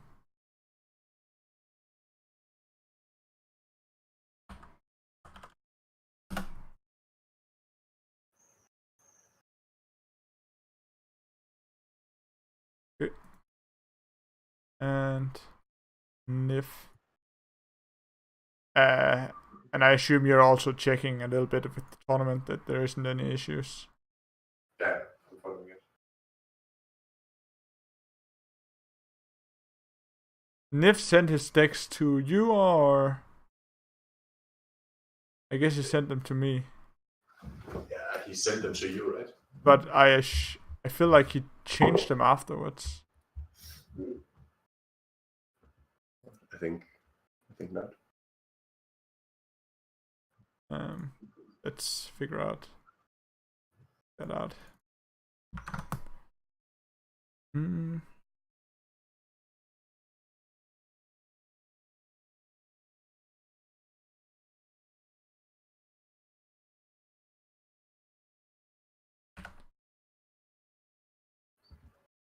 Okay. That's the decks. Gonna load those up, and then you can talk about it while I set up the screencast thing. So gonna go with Niv here, I guess.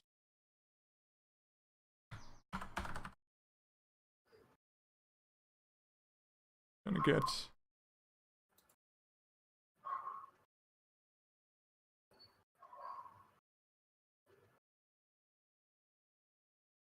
go. Wait, that didn't work. Why didn't that work? Add directory. If not that hard. There we go. Oh, he actually has real deck lists and not just a bunch of Ragnaros. Yeah, I think Niv also wrote that he brought some fun stuff this time around. That's nice. Yeah. And then we have not Ragnar but Baronian.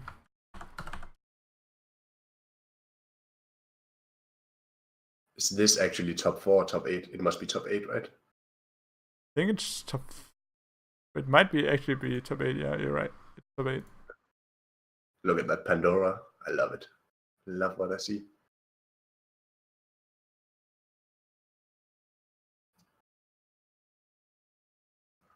Did you see it? No. That there's a Pandora in the Vath list of Niv. That's actually 3 Pandora and 3 Silestad-Thaler. Like it.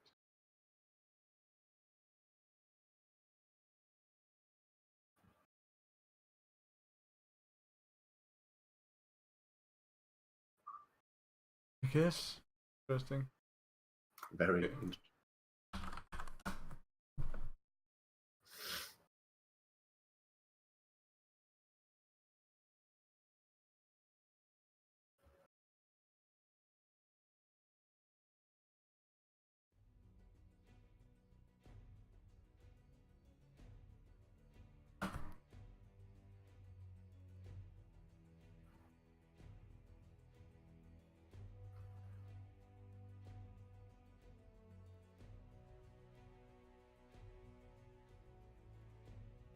Yeah, it's some there's some kind of. I feel like CBG put in some kind of new protection. Just now, when I open Duelist the second time, it loads like forever, and it lags insanely. It lags insanely much. Yeah, there is some shit going on with that.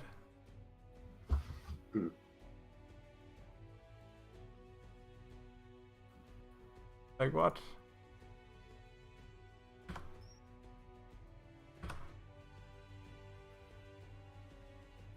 No, it is just... Yeah, it goes from 23%. What is a new session? Let's try that actually.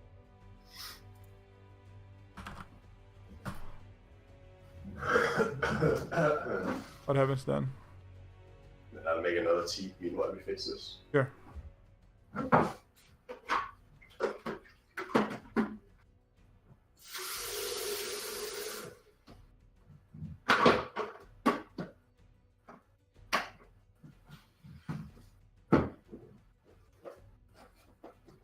No, it loads like shit also.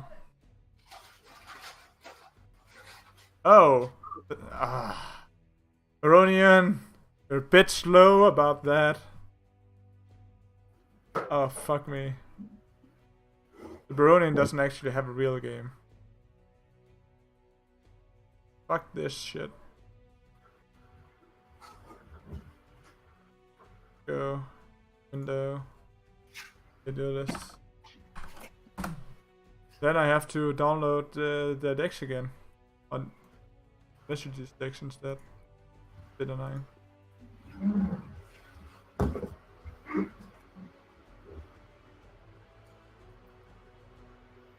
The other guy.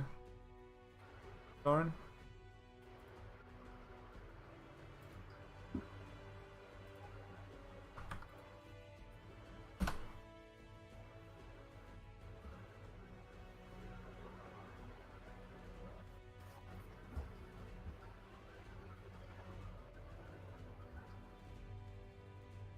I feel like you're not commenting on the decks, but I guess you're lucky that they are irrelevant. Well, I just did talk a bit about them. Then I'm just deaf, I guess. There's 3 Pandora and one of them. Oh, really? Hmm. And we still did the Elder as well. Fuck. Oh.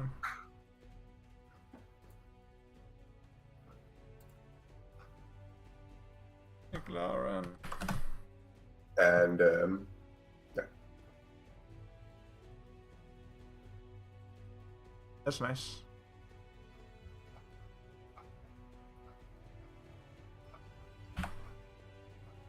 Okay. Aaron versus Smith. Okay.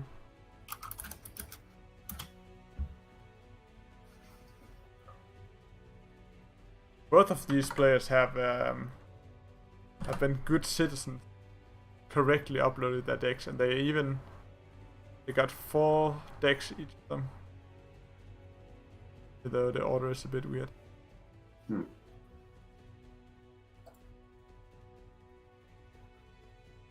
I would prefer in the future that people name their albums though, because it helps me when I download that shit.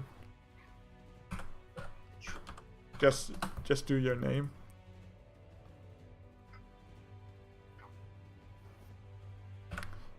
Okay, sorry if I butcher your name, SLG. It's... Yeah, I think I got it. I got pinged, I think. No, I managed it.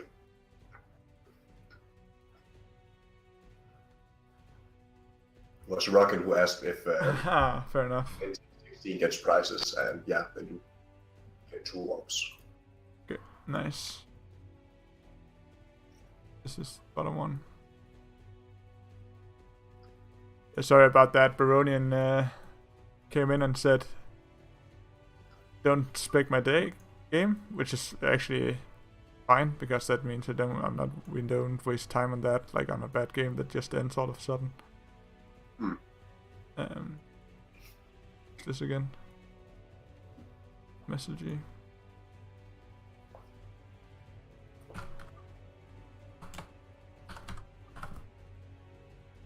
Okay. Not saying they add, of course, but just that it ends. Lauren. Up.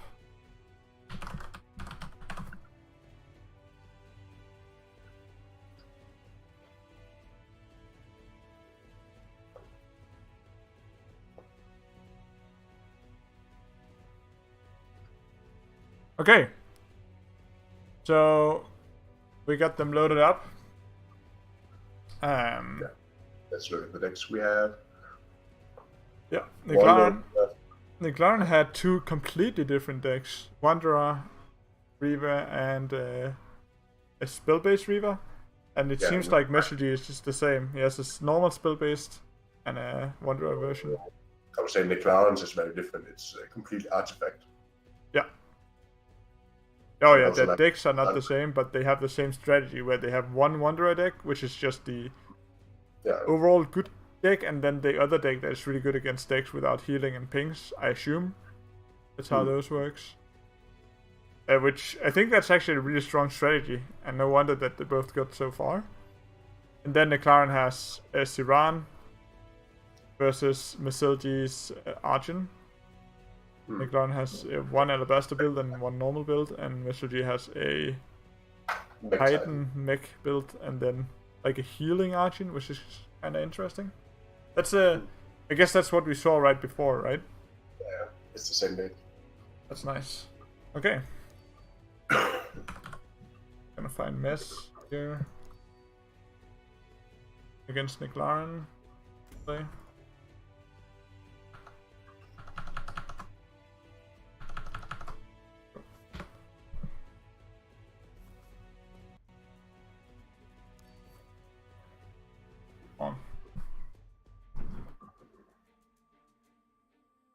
Come on. Go. And Niclaran.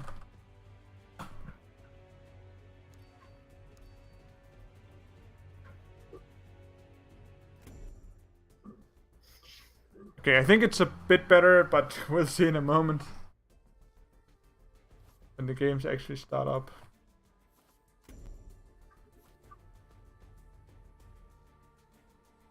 Okay. So here's the mulligan. It's Riva Mirror to begin with.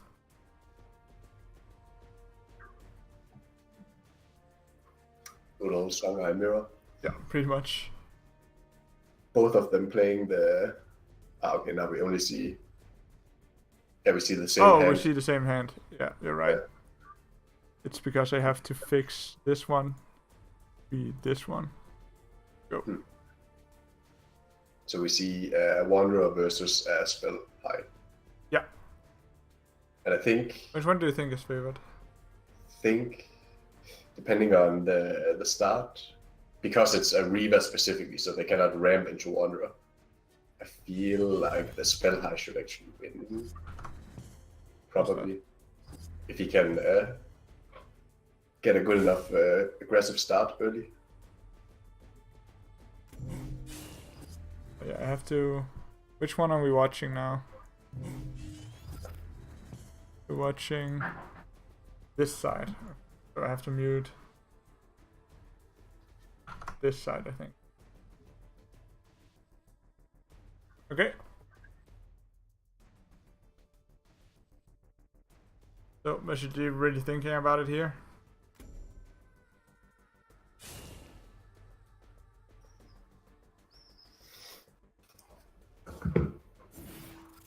Yeah, I'm just slow. Sorry, when I'm doing things, Baronian, I have to focus on that, and nobody else is watching chat, apparently.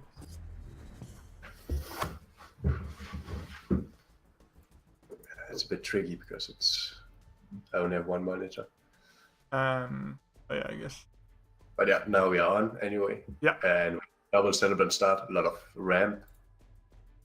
You can kill it with Gotatsu and a free drop, or you can just buff up your dude. I think I like free drop more, but I don't know. There's also a piggy play where you just steal a ton of mana. You can basically play the pig for free. Oh yeah, you're right. Actually, that might be better. But then you cannot hit with the general. No, but then you can take all his mana away. I don't know if that's that good, but.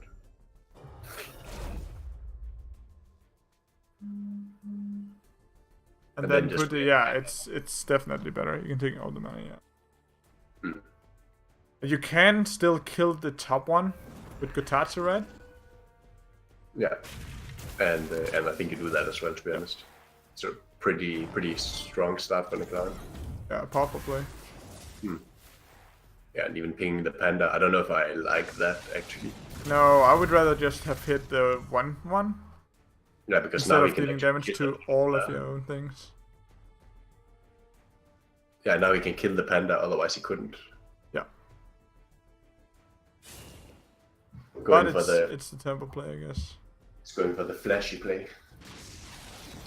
Phoenix Fire, get rid of that effect. Yeah, and wouldn't have died to Phoenix Fire without the stealth ping. Walk up, fast plays like always. That's how you play Songhai. And early rabbit here. Okay, so Niclaren can clear a bottom drop and then just play out. You can, yeah, and just play out a Deoxys, I think. And then next turn you can play your mouse and buff it right away. I like that.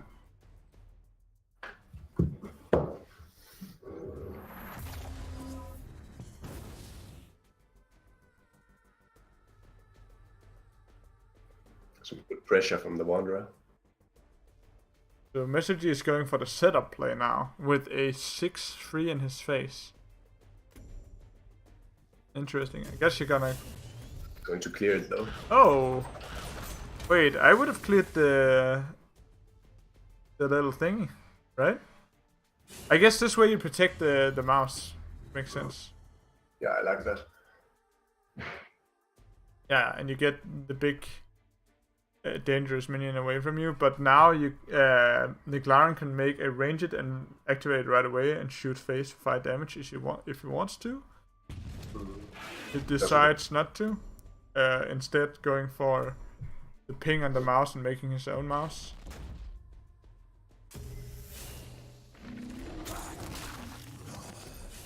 Are we gonna see that fall back to buff the mouse?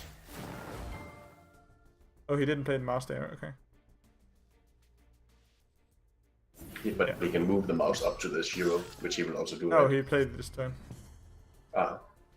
Yeah, so yeah, maybe he could have played, instead of playing it so early, he could have played it behind him towards the end, but it's fine. To be honest, Message is just fucked now.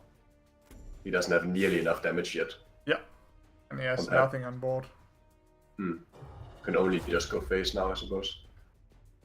I think in this case you just play a Bone Reaper next turn. You don't even care about Wanderer. You just want to hold him down.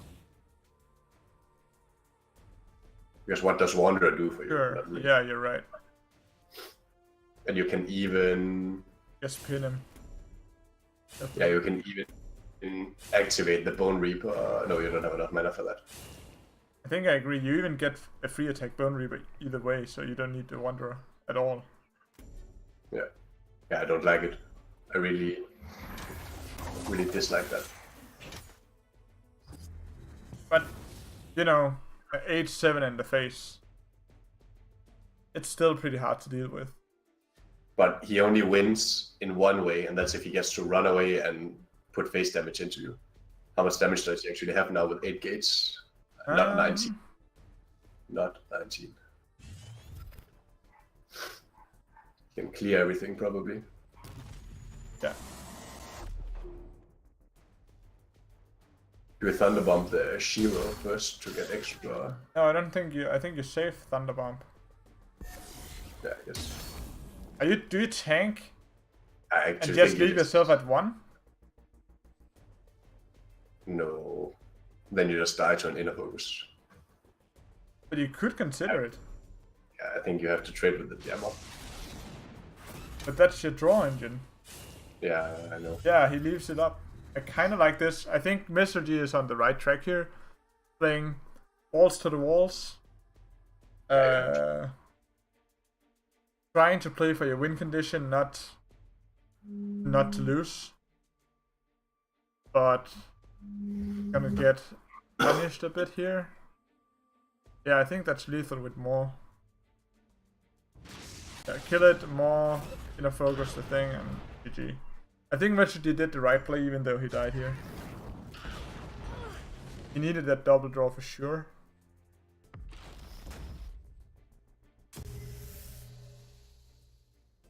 But yeah, McLaren had so much tempo. Even on his second turn, right, taking out the mana tiles, that's where it happened. He took over the game.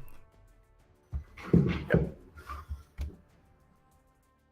The piggy, doing piggy things. Pretty much. I like it.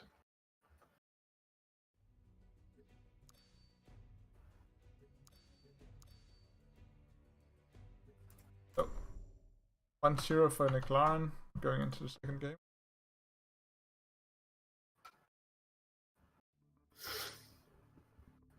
It's also a pretty epic matchup. Those are both very good players. Yeah, definitely.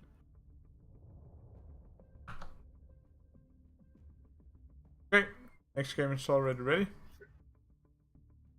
Up.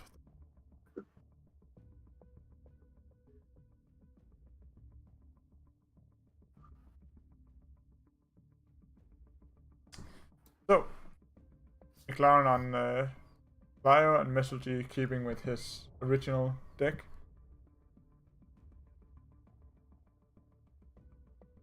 And then, can you out heal with the with Saran?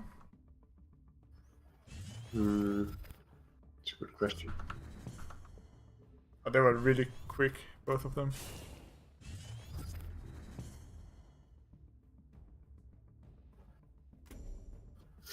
Okay. I think you can easily OTK with the deck, especially with these Rocket Up Terrors with a lot of damage in your face. True. But yeah, let's see.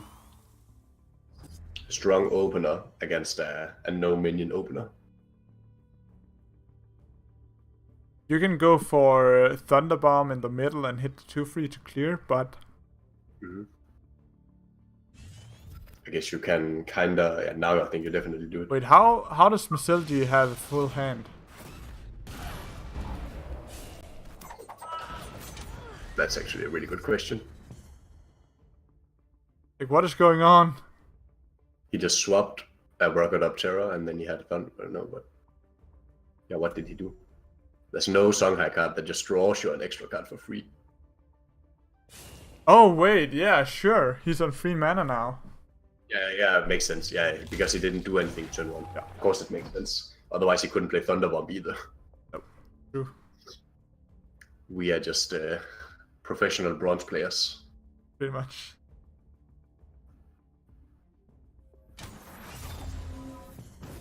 Okay, McLaren going for the aggression here with his minions. Not really much else he could do. I like the positioning, setting up so he could get the middle tile and get the mana tile potentially next turn. Also just more movement options.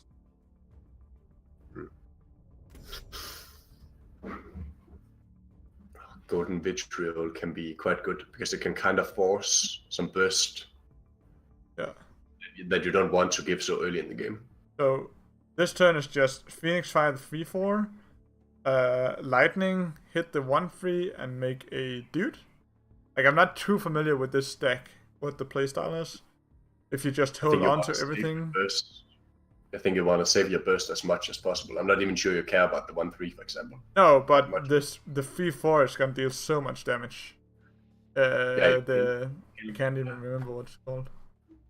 Sunriser. Sunriser. Yeah, I think you killed Sunriser for sure, but I'm not sure about the cleric. If you also kill that,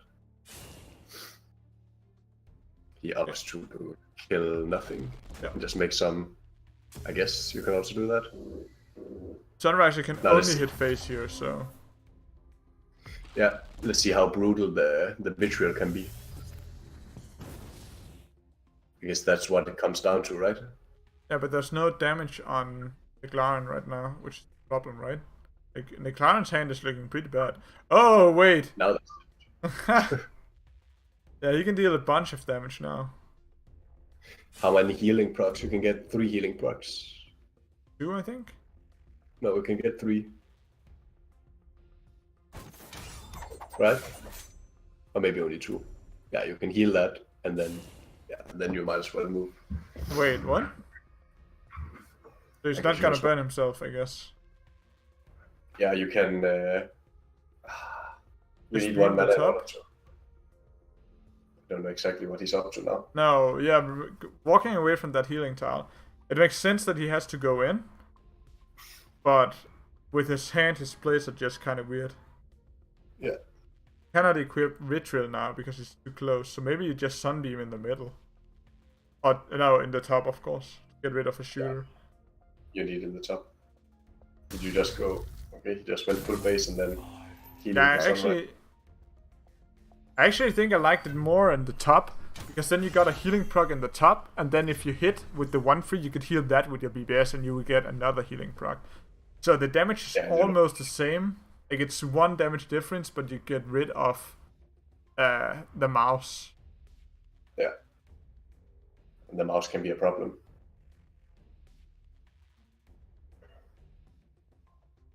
Do you use an 8 gates to clear here is the question. You could do that. For sure. But I don't know if you do it. Also play where you 8 gates the face. Yeah. And then you can just mouse and before it's gone. The 1-3 you don't care about. Yeah. You don't even have to double. Yeah, you can just one shoot and another shoot face. Or you just stand your ground. Either that or even go 1 forward. Yeah, you could even go diagonal and just say, well, if you're going for my mouse, well, then I can just run away. Yeah. Mesology is looking good in this position. Like, he's slow on life, but definitely, I think he has the better board. I think you go 1 forward at least, I guess, a minimum. Whether or not you go up or not is up to you. Okay. So much damage in Mesology's hand as well. Do you just back off now and then Vitriol? Or... No, I don't think you Vitriol against double mouse. I think you ping 1 and just like go face, right? Are you afraid of 6 health? Yes.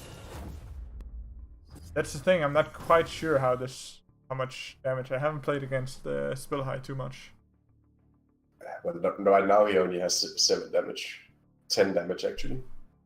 In total. Yeah. I think Mesology can actually benefit from this this draw engine.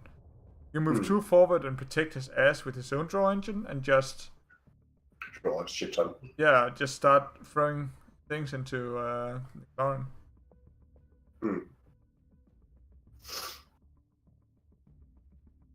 Okay, so Icicle is saying that 20 damage is about like approximately the threshold for how much you can expect Spellhigh to be. One time. Yeah. Okay. So maybe Mesology goes for mouse and crypto and another mouse just for distraction. You can even take the mana tile and throw in a Rocket Up Terror, right? Yeah. I like that. And then just... Can even crypto BBS. Yeah, block here. I like it a lot. Apparently he has a problem to clear mouse. Why not? Yeah, unless McLaren goes into a Tempest or something. The message is still looking really good. It's also a really awkward hand for the Clown right now. It doesn't really do anything. Yeah. I think you can get rid of Lucian Beam. On the other hand, that's 4 damage, and you're really looking to finish the game, right? Oh, Sunbeam at the top is pretty... Definitely some damage, but not enough. How much face damage does he have? If he goes up and heals himself, he has 9. with the jammer 11. Is it lethal somehow? Like it's one damage off. Or is it lethal? It's 3-4. 3-4, that's 7, plus the jammer, that's 11. Plus, yeah, it's 1 off. It's 1 off. Yeah, but he like we've seen his deck, it seems like it's so much burst.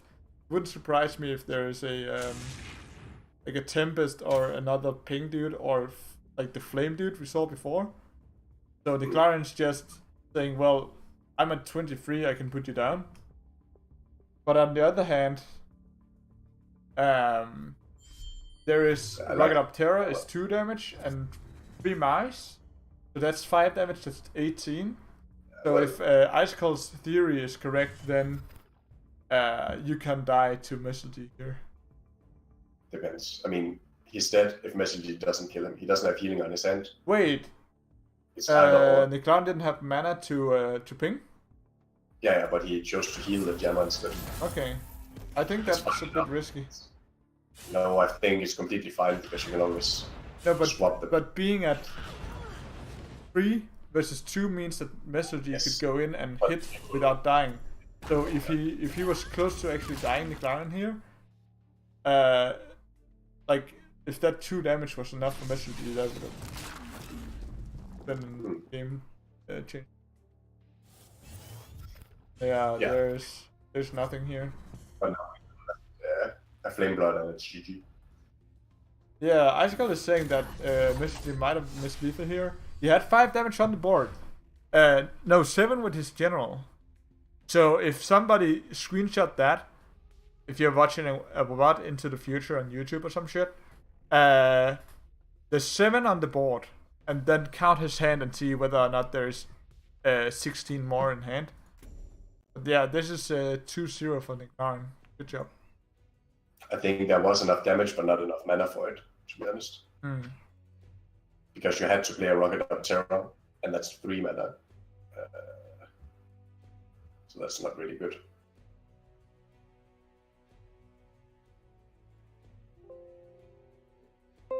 Yeah, I think that wasn't lethal either. But I think Messalgy would also have seen that. He plays his deck a lot. But yeah. Yeah, of course. Like, just it was asked in the chat, and I didn't look for it. So can't say for sure that it wasn't.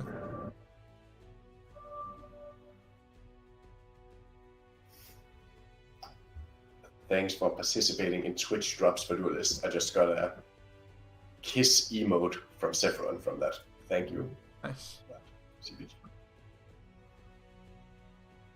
Okay, so that means that now we can see the bracket up until the semifinals. So I think we have seen players from both semifinals. We have seen Riv. We haven't seen Improbable Blob. We have seen Niglaren. Have we seen Niv? No, we had to cancel Niv's game because... Okay, so basically both Improbable Blob and Niv we haven't seen. Yeah. We just do that game. So I'm just gonna random it because there's one on each team that we haven't seen. Yeah.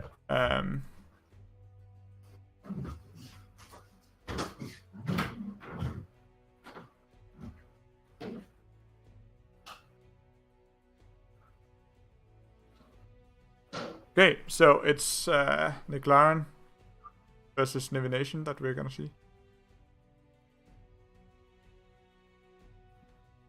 I have to get... No, wait. I'm an idiot. We have seen both Niv and Niglaren, right? No, we cancelled the Niv game. Yeah, you're right. Okay, fine. I actually also have the deck list for those guys. Because I downloaded it before, so... Niglaren can stay. And then... This is gonna be...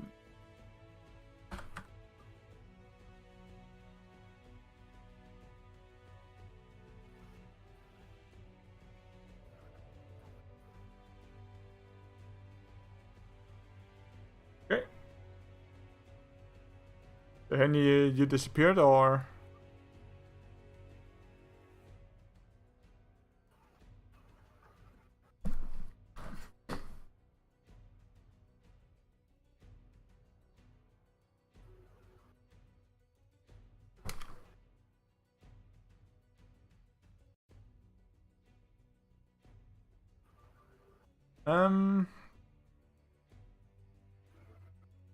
Okay, it seems like chat figured it out, so it wasn't lethal. It was 5 damage short, which is a lot to be short, so not even close.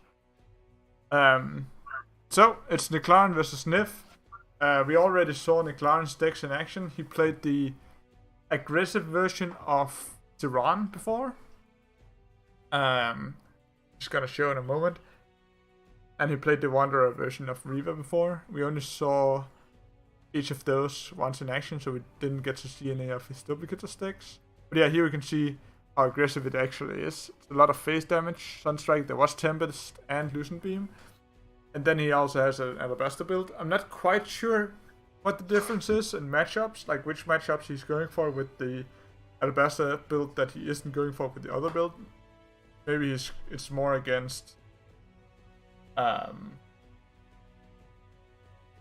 Force-centric decks, and then he think he can win the board. And Niv's deck, that's some juicy stuff. That Vath deck right there. Yeah, that's what we saw before with the Pandoras and the Silithar Elders. I hope that we get to see that deck in action. Yeah, that would be nice. Be successful. And then Niv also has Tyran, which is a bit different in tech. There's some draw engine and some appearance claims in those. They're really doing the juicy here. Juicy decks. Yeah. So let's get to it. Be an interesting.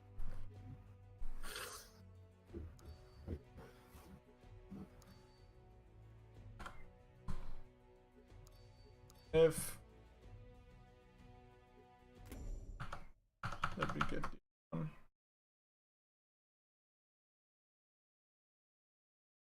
What? There we go.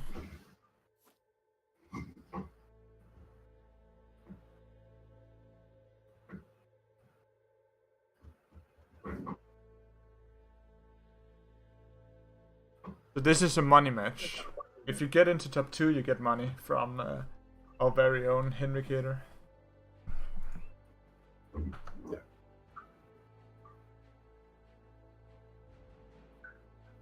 Okay, so we have the mulligans.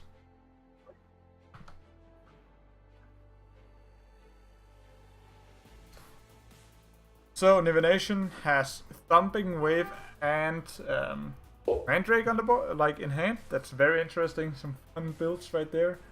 So it's the mech strategy Niv is going with. Full spam it seems. So not the fun build that we hoped for. But this is also quite interesting due to the fact that it's definitely different. Because normally you would see this stuff in Star 1, but this is bad. So maybe it works out interesting. Okay. Yeah, what Niv's plan was with picking these 2 decks. Why the Pandora over something else? Yeah, it's a good question. Yeah. Maybe he just likes Pandora. I like Pandora too. It's not cannot judge anybody for liking Pandora. She's just not a good card. Just don't open the box, you know. Yeah. Box of chocolates. Okay, so no mana from this. Yeah, you cannot move that back to get the mana. Absolutely right. And so there's no 3 and 4, and he cannot kill the 3/2. I think it might be worth just putting down the healer, not the ranged, anyways, because the ranged can contest. Again, the ranged shoots back basically, so it's a trade for Niclaran if he goes for the ranged, unless he has another out, of course. Plays it a bit close in range. Not sure I like that, but So what do you think McLaren's gonna go do? He gonna... Oh, no mind, he got the out for the ranged. That's actually the first time I've been happy for someone to see a Fizzling Mystic. Yeah. Fizzling Mystic is really important here.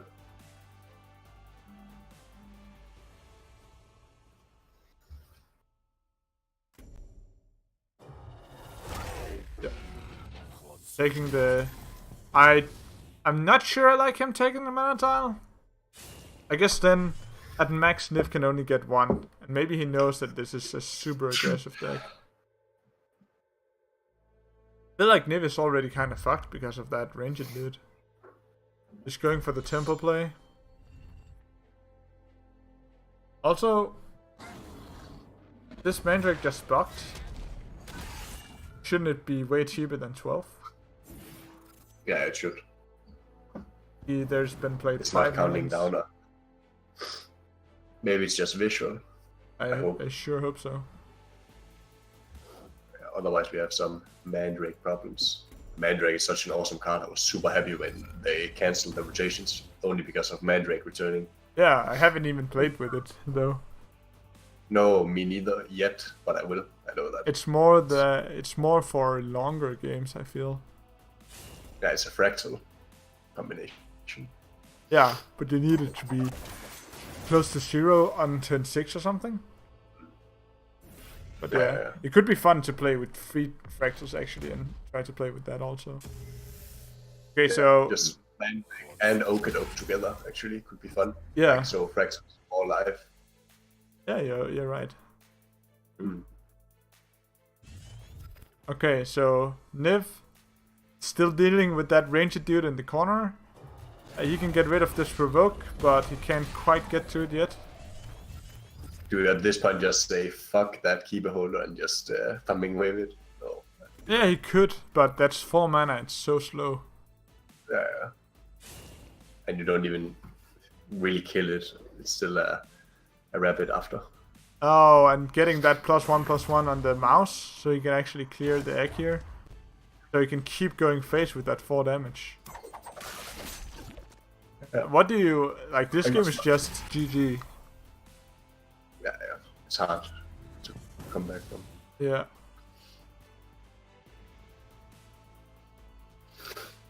So I guess Niv can try and go for a bunch of things here, but can you really ignore a 7/7 in the face?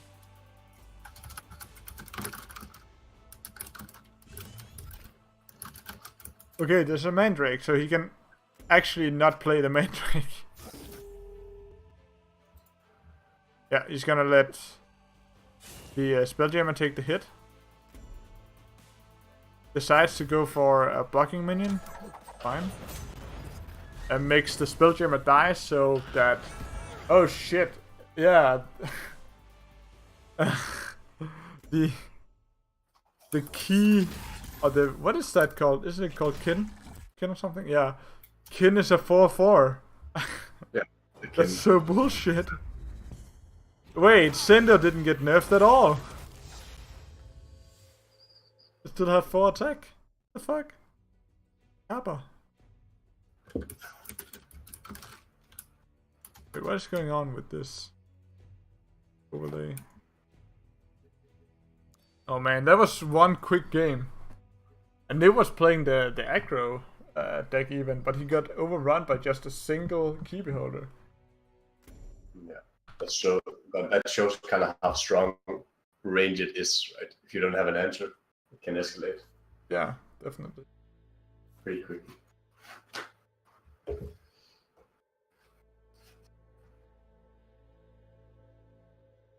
Okay. Next game is up. Niv is picking his more fun-sized bath. Do we see some Pandora action? I don't know if we will see any Pandora, but there's definitely a... Yeah, it is the Pandora deck. Yeah, because there's this Silithar Elders that got buffed, so they are now 7 and 7/7s, which is kind of nice. Yeah. Jesus of... Wasn't Silithar always a 7-drop? Or what? I think it only got a +1/+1 buff, right? In general. The mid Silithar? Like the 4-mana 4/4? No, that didn't get buffed, but the veteran did get buffed. Veteran went from 6/6 to 7/7.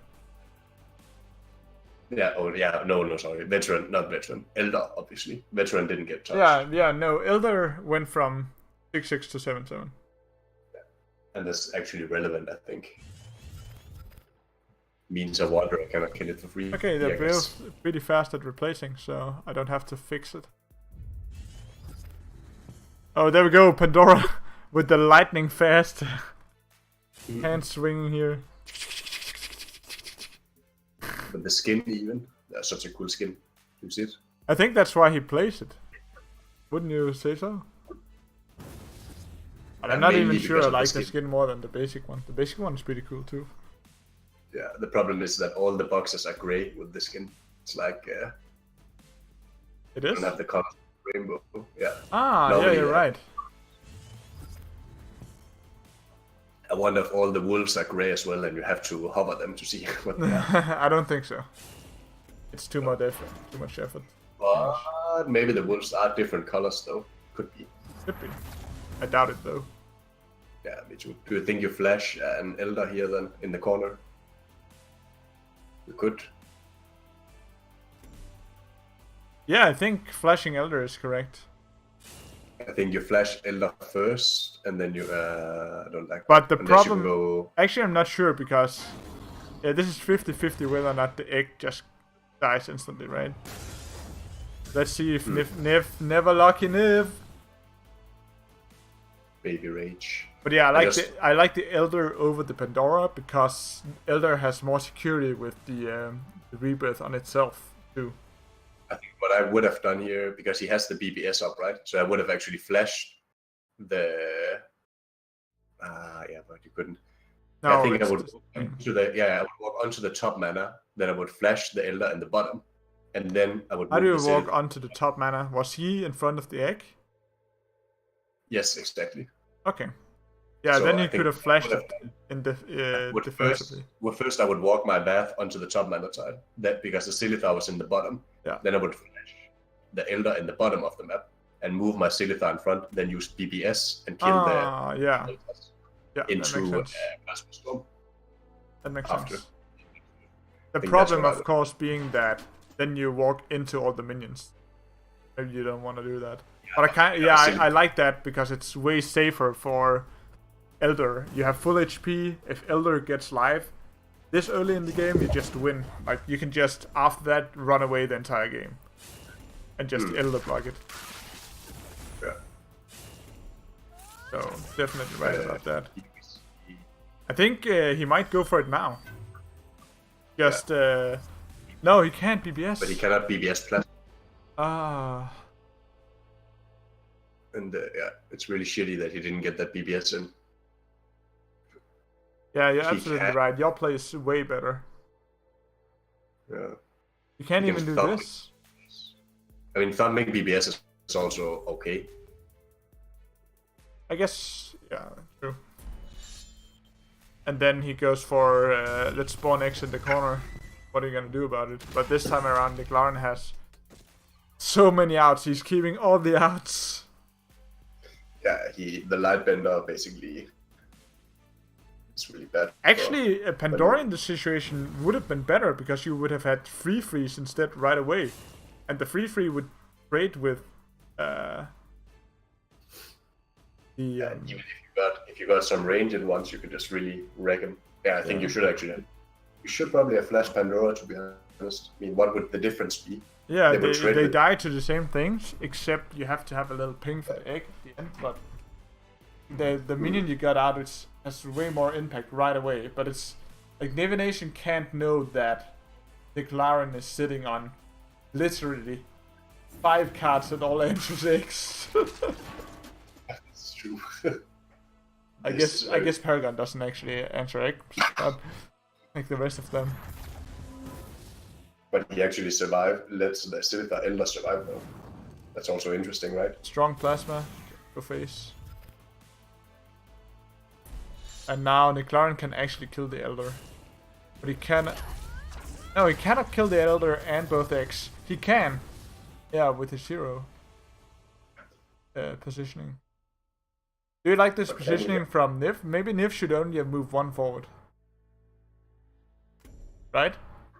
Like, he couldn't know that the egg would spawn there, but then he could know that there was a 33% chance to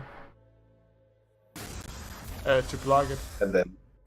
And this last blood tier is also just... Yeah, it's really brutal. You know.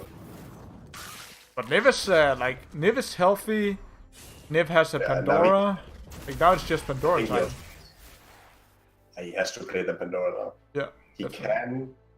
He can flash the Pandora and natural selection if he wants, but this pony is not going to do anything. No.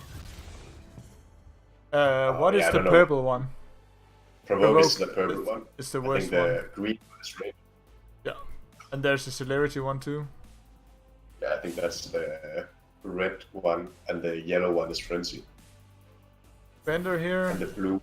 But that's fine, you still have a free 10, right? Like, it's an Iron Cliff without provoke. Yeah, it's good. And Mercantor next turn to clear up some stuff. I think it's... I'm not even sure I think you play Saurian.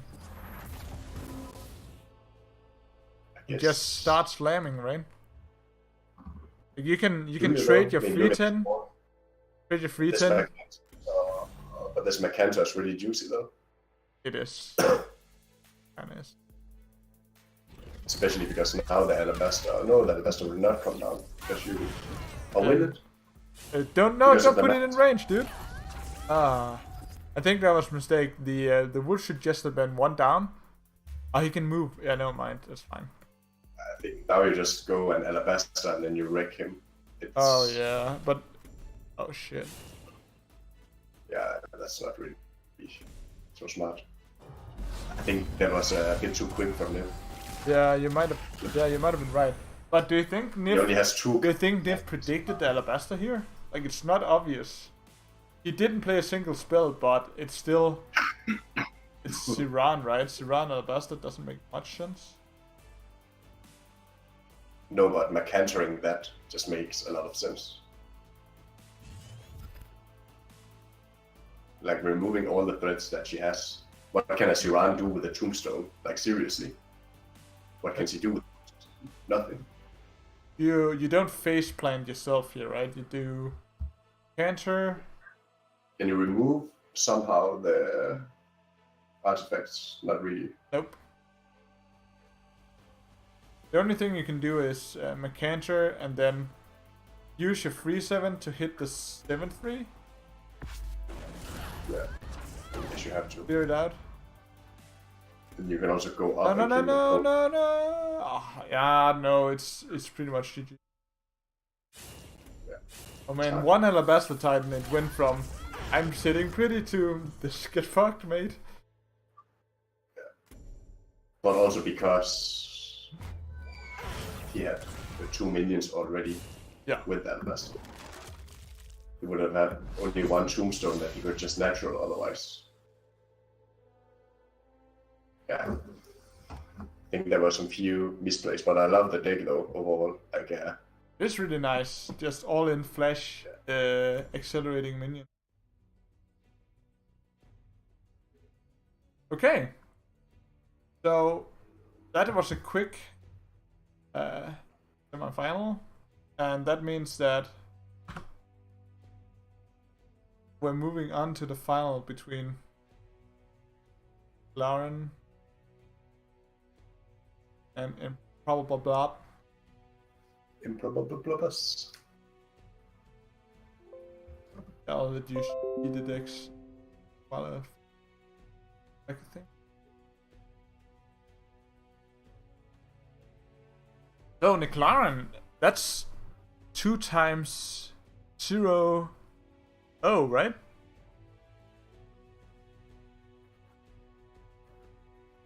So who's in the final? It must be Rick versus McLaren, right? Yeah.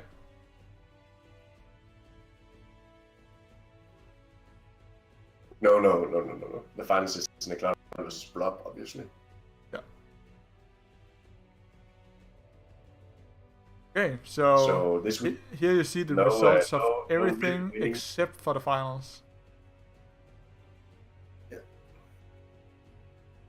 So we had, as you see, it wasn't a clear 16-man. Like we had 19, so there was a lot of buys in the first round. And then from that round we spectated, was it Dorthal versus Frostweaver? Frostweaver won. Then we spectated, what's that? Riv versus Rockin in the 7th round on number 21. Then Messergy versus McLaren, and McLaren versus Nivination. Then now it's McLaren versus Roll the Blob. So McLaren is getting a lot of views today, but that happens when you get into the finals. Like it's hard to dodge you. Yeah, McLaren was also in the finals last week. Should probably mention. So. Oh, so he's doing really well right now. Not last week, but last meltdown league.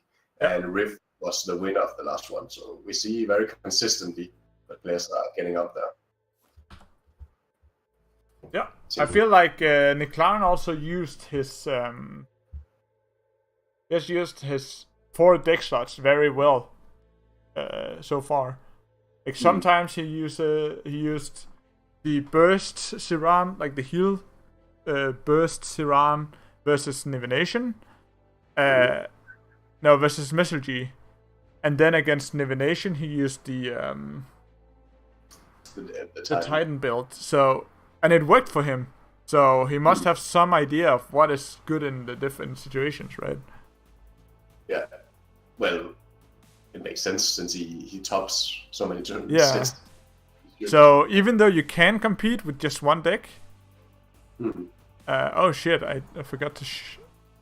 I haven't actually downloaded the Probable Blobs deck lists. No, we don't know anything about what Blob is playing yet. We didn't see him. Oh, he's been he has dodged my RNG rolls. Yeah. So, Blob also bringing 4 decks. You can see those in a moment when I get the setup.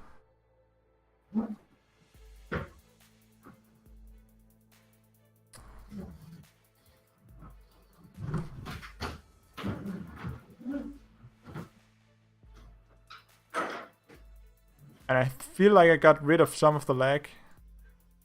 It haven't been that bad since I restarted the browsers.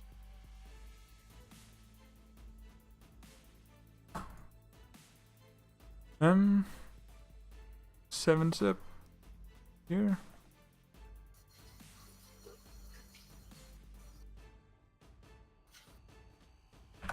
Okay.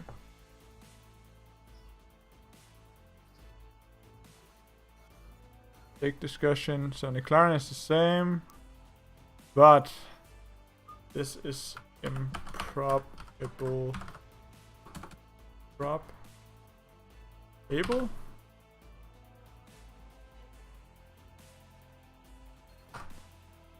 Like that.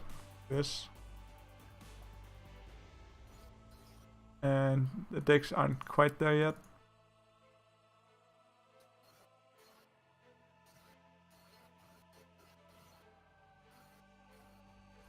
Okay. So it seems like Blob doesn't have any Wanderer decks, which goes to show that you can actually perform pretty well without a Wanderer right now, even though it is a strong deck.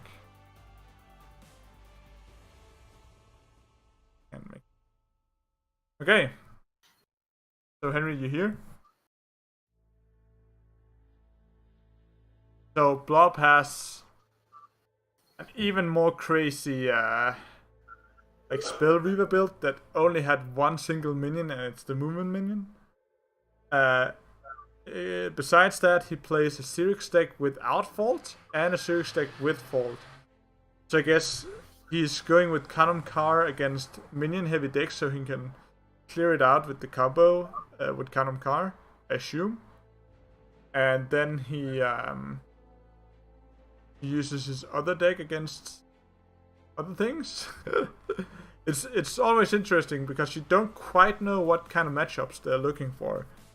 This Sirius deck looks like it might be his default deck, but then he skips it when he's up against any kind of Magmar, because Magmar has Plasma Storm and it destroys that Sirius deck.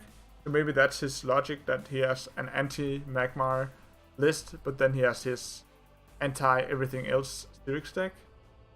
That could be one of his reasonings. So that's, again, you can really cover some of your weaknesses here. Like this deck has everything has below 3 attack except for the Scorn, and then he has this other deck which is okay. Most of the things has less than 3 attack, but you can with Kanamkar and Fault you can kind of respawn everything. And with Riva he has one all-in burst deck, and then he has a minion-based controlled Riva deck, which I really like a lot. So he can once again scout out his opponent. Okay, my opponent is playing maybe healing, so I go for more control.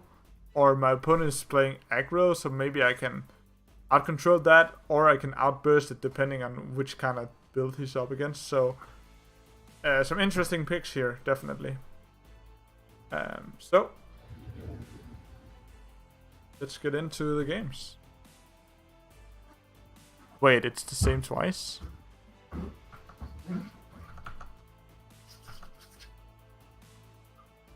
I think I did that wrong. So, which one is the other one? That's Blob's perspective.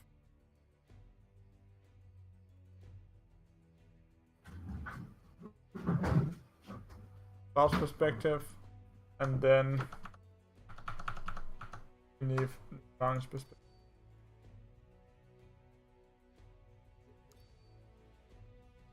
I think that's how it is. Quite sure. Works. Yeah. There we go.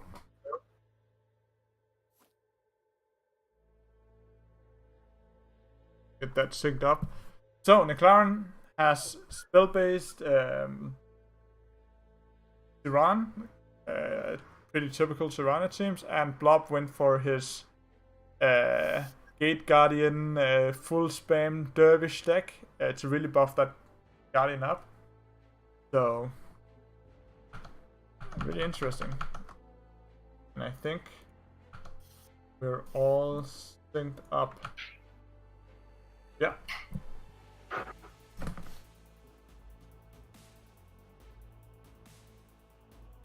Let's see what they go for with the replace. I could see Blob not replacing anything really. Okay, he was really fast, so I have to pause him real quick. McLaren, think a bit more about his replace.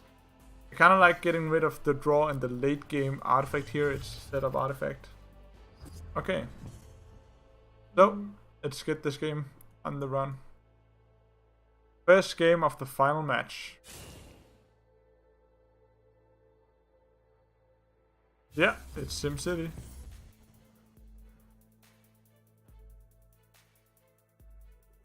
Here we go.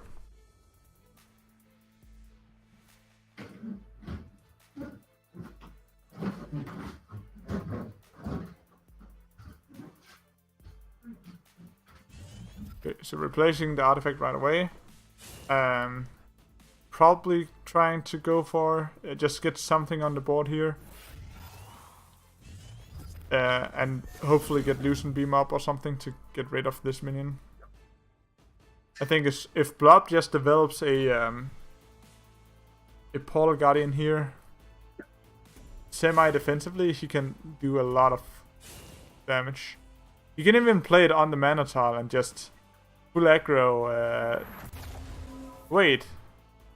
Yeah, and play the Obelisk. Block the... Oh, he didn't even block the 2-3. I guess this is actually better. As he couldn't actually block it. So in this situation, McLaren can go for a double hit Ethereal and Tempest to get rid of it, or Loosen Beam. But there's no healing to get the Loosen Beam up to 8 damage to get rid of the Guardian, so he has to play around that.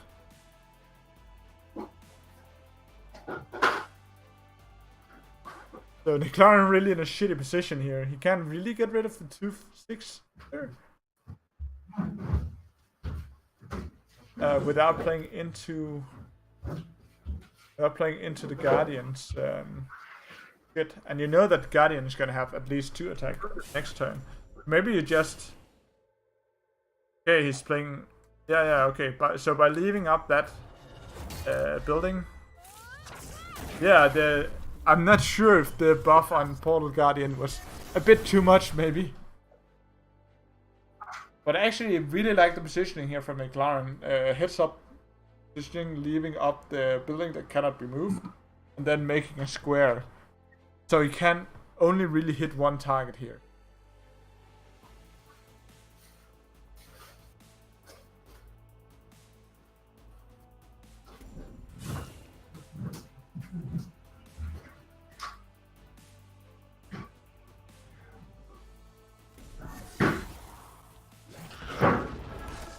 For attack on the Guardian, but do you actually hit with it? There's an argument to doing it alive and threatening that frenzy. However, McLaren is gonna have a pretty good...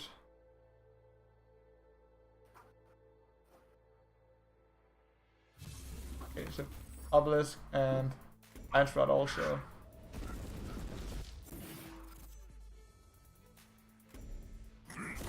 Okay, so he decides to hit with this 6 attack, wanting to get that damage in. Tempest here seems so good. Yeah, Tempest here seems so good. He can double down on Tempest, hit the 0/4 to kill it, and then just Loosen Beam the Guardian to get rid of that, and then put down a healing tile on yourself, right? Or either that or heal your 2/3 up again, so it has full HP again. And he decides to sacrifice that so he can play out more minions. I think McLaren fucked this turn up a little bit. If McLaren had healed his Mystic before trading, could have Loosen Beamed the 1/4.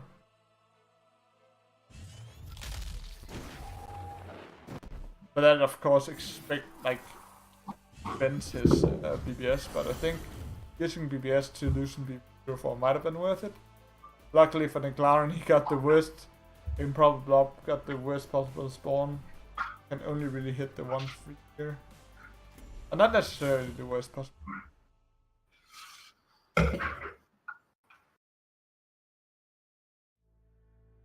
I think this is just a scorn from Blob, really.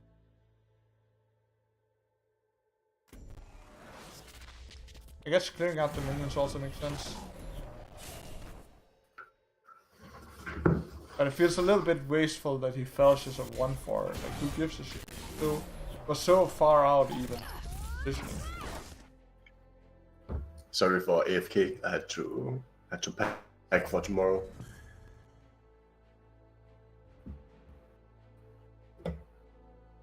Okay, so McLaren is in range to hit the obelisk here, ethereal obelisk.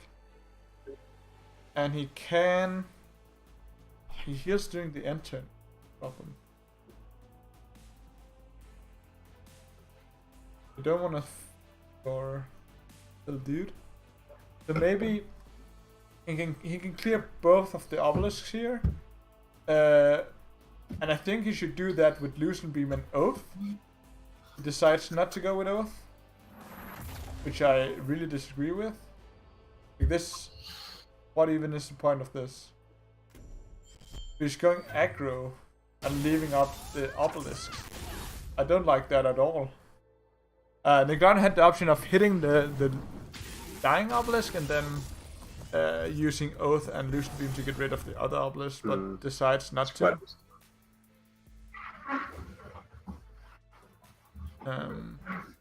Blob really doesn't have anything to protect Yeah, it. up. Sorry? Battlefy. Decides not to use Blood Fair here, but rather just use inner races, which I like. Just block himself with What?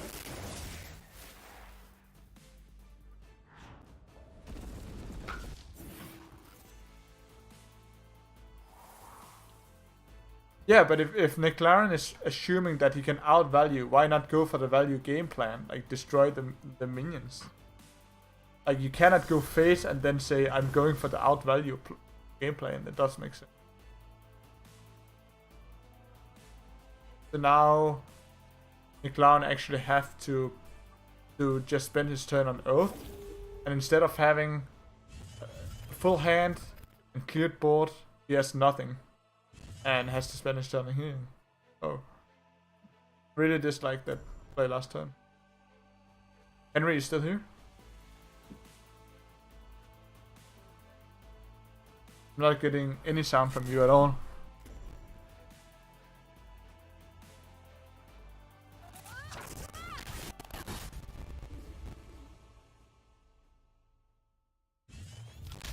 Okay, so he's going all in damage.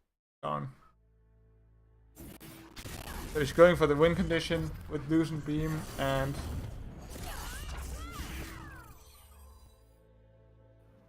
No, Blob, I don't see Blob winning either. Like the rush strategy is fine because he swapped, like he drew into damage. Yeah, it's just GG. Like there's 6 out of damage, 6 out of hand damage. Does require a heal target, but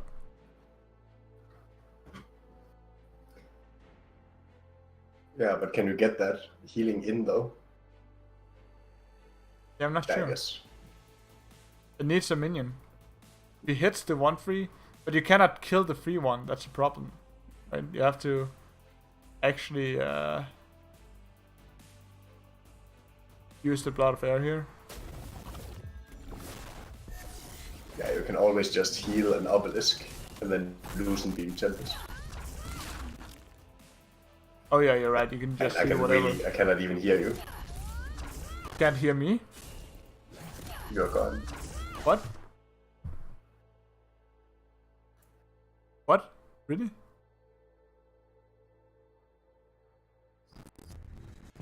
Hey, Henry. Hey, I've been trying to speak to you for 15 minutes. I mean, it's like nothing is going through. Huh. Maybe not 15 minutes, but yeah. You haven't. I heard some They of what said you you said. can just heal the obelisk and then Yeah, I could. and tempest. Okay, so full aggro Suran doing work.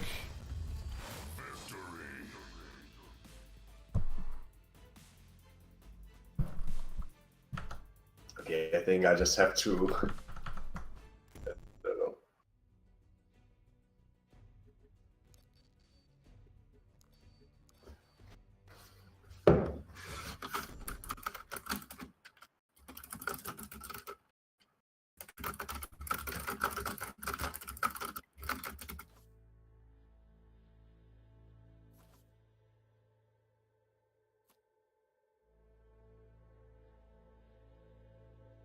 What about now? Still nothing? No, now it's good. Can you hear me as well? Yeah, I can hear you all the time. Ah, shit, okay. Yeah, I only heard like small sound bites of what you were saying. Okay, but yeah. Now we're back.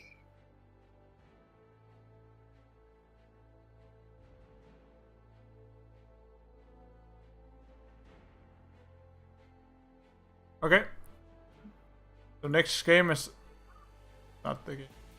Game is underway. McLaren just won with his Iran deck, so now he's going for a control reaver, it seems. Which is really interesting.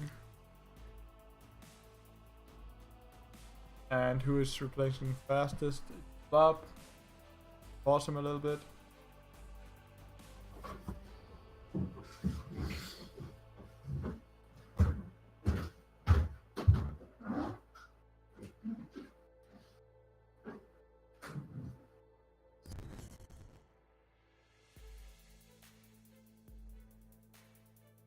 That's a nice Doomcaster skin he has here.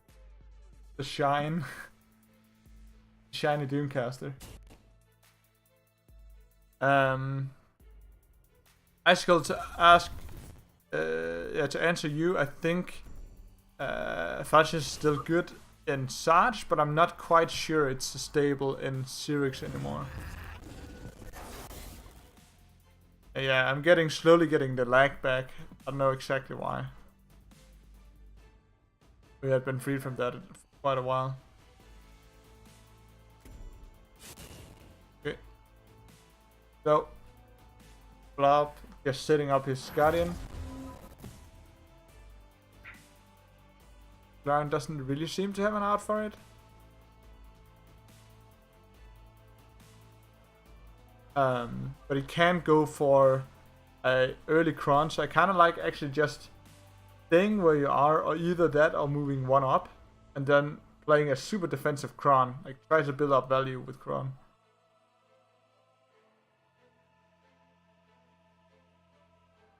Alternatively, you can swap in. You can actually kill the Guardian right here. Yeah, the Kron can actually kill the Guardian right away, right this turn. Just put down the Kron on the mana tile, swap some things, replace, and if you get a lucky swap, or like a lucky positioning, you can hit it with everything. Not quite what he wanted. I guess you can still hit it with everything, actually, just swap it afterwards. So, yeah. You can actually kill the Guardian. I think you use your 2 spells to kill the Guardian here, because you're all about tempo. You don't want to get your dude fucked. So activate the Kron, hit. No, shit, that doesn't work. Yeah, swap it with Kron. No, it doesn't work.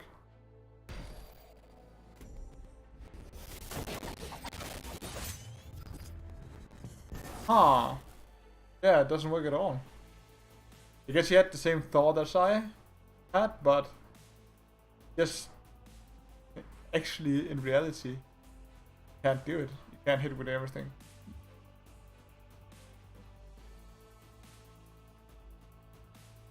But so maybe it was worth actually considering hitting the 1/6 instead, because you could move it with the activation, move it down, hit the 1/6, swap that in, and kill that instead. Actually, a cute little combo with Assassination Protocol and Kron is if you get the Frenzy minion, you can do some fun stuff. Yeah, you're right. Or even the ranged minion. I don't know if Niclaran was lucky. It doesn't. Lucky. Oh yeah, with the spawn, but there's so many spawns that, like, the spawn right beneath that was kind of bad. But you're right. There was a bigger chance to get a better spawn.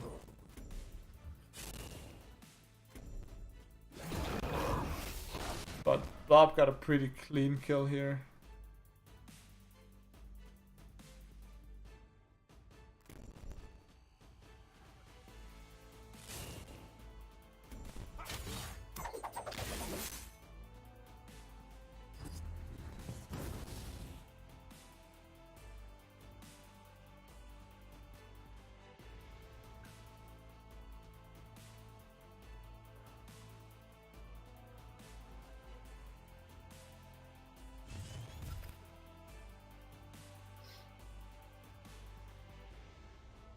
I think Blob's plan is just to build up a giant board and like overwhelm the Niclaran with like a bunch of minions that keep us on growing and keeps the control of the board.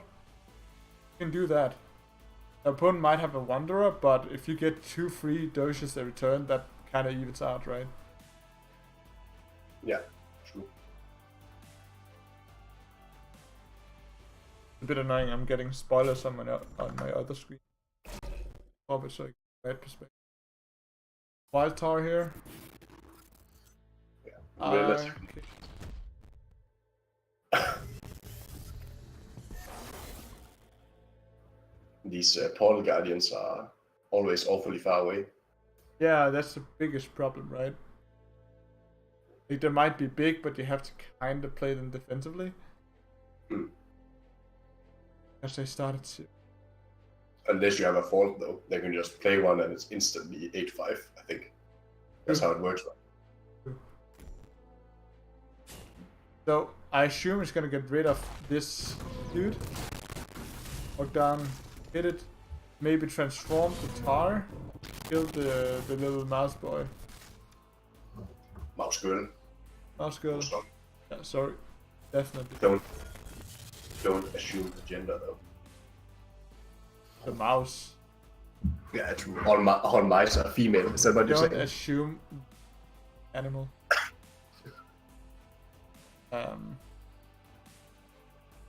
It's definitely a mouse. Bone Reaper's kind of okay here. Yeah, there's definitely some kind of bug with Wanderer. It's constantly grayed out in replay.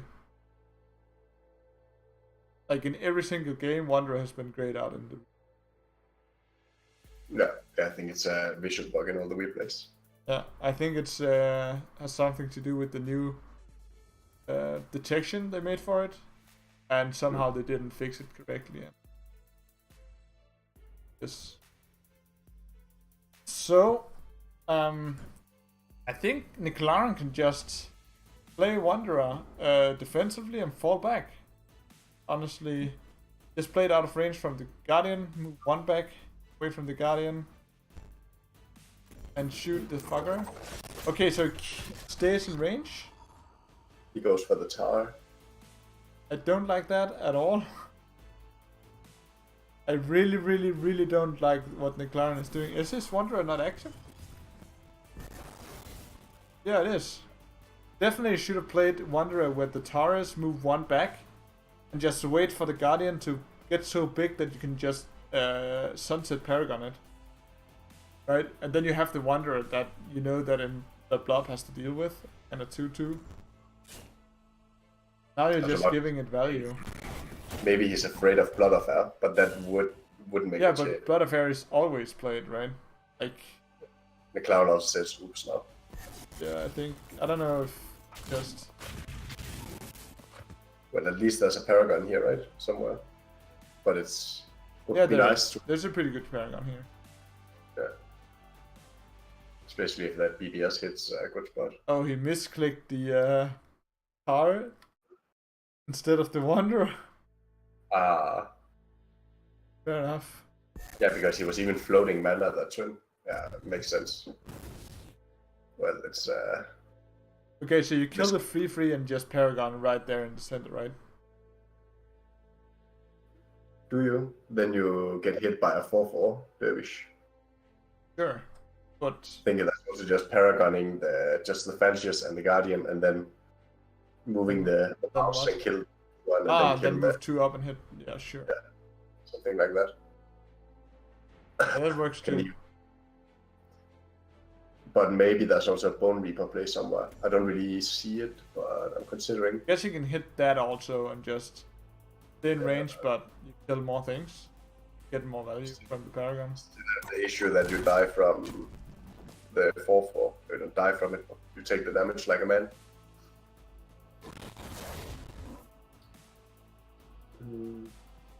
So, teleport that up into the top corner. It has top right corner. Yeah, top right.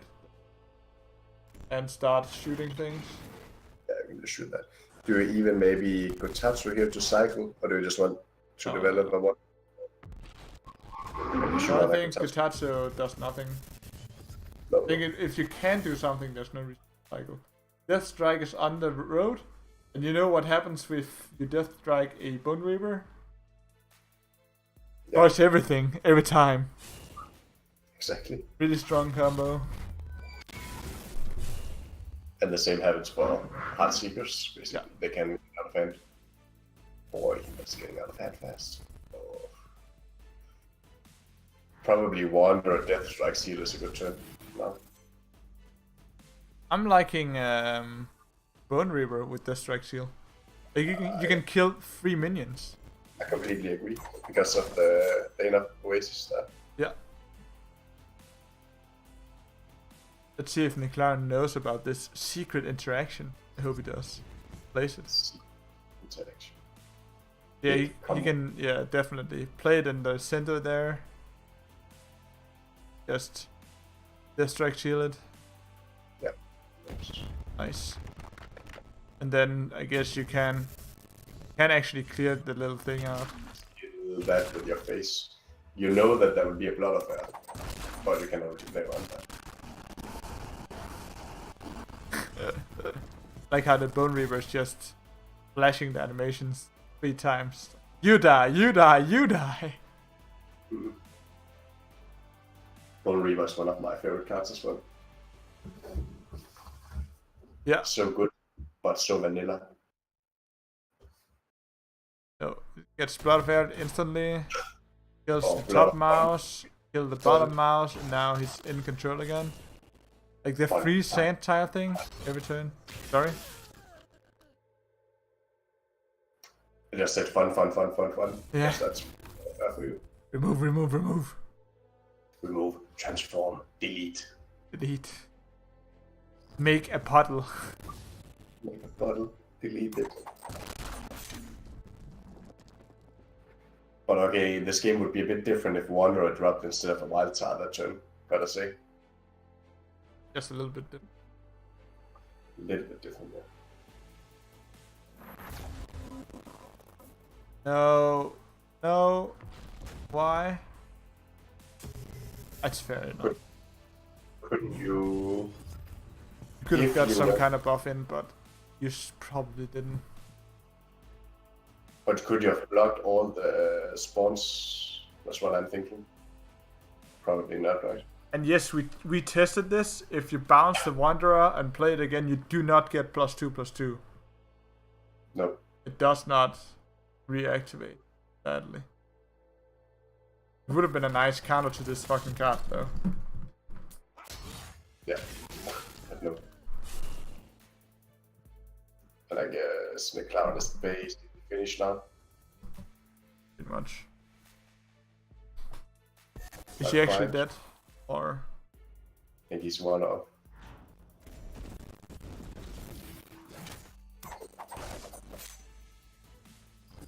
He decides not to go for it. No reason to risk it.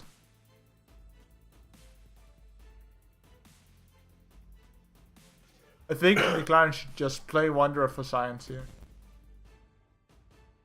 But yeah, we already know, but just to confirm. Oh, never mind. Yeah, but it doesn't matter. No, it does. Clear the free one with your dude. But you need to fully block. Yeah, shit, you cannot block from the free 2. Block from everything else. No, you can. No, you cannot. But can you though? I think you need to go up 2 definitely. Then you need the Shiro Puppy Dog. No, you cannot. Cannot. Yeah, but you still have a keeper holder. Oh, no, you don't have mana for that. No. But can you not block you can with Wanderer and keep... No, you cannot with keeper holder either. But with a mouse, no? Keeper holder, you can block the free from moving. Then he has to trade with the 2/2. And I don't think he dies then, actually. But he probably dies. Some play you could have done that. Probably it was over, yeah. Was that the final game or do we have one more? No, it's 1-1 now. So now it's we move into most exciting of them all. Finals. Finals that goes up to 3 games. Yeah. It really shows that these are close games by good players that are adapting what they're choosing. And especially in this format, when you go 1-1, both players have one deck that they have lost with, and they have to decide, like they're not just taking that deck, but they have to decide which variant do they want to go with, right? So, Blob just won with his Syrinx deck. So he has to decide, okay, I have Reaver left, I have a Bursty Reaver, and I have a control mid-range Reaver. And McLaren is also sitting on Reaver, and he can choose between Burst and Wanderer. So it'll be interesting to see if they both go for Burst, because I assume burst is better versus control, because control won't win fast enough. And if they both go for Wanderer, it's a bit... No, one of them doesn't even have Wanderer. It seems like they're both going for burst. Yeah. Because I think if one player didn't go for burst, he would have been at a disadvantage, actually. Wow, I can't even see which directions hands are pointing.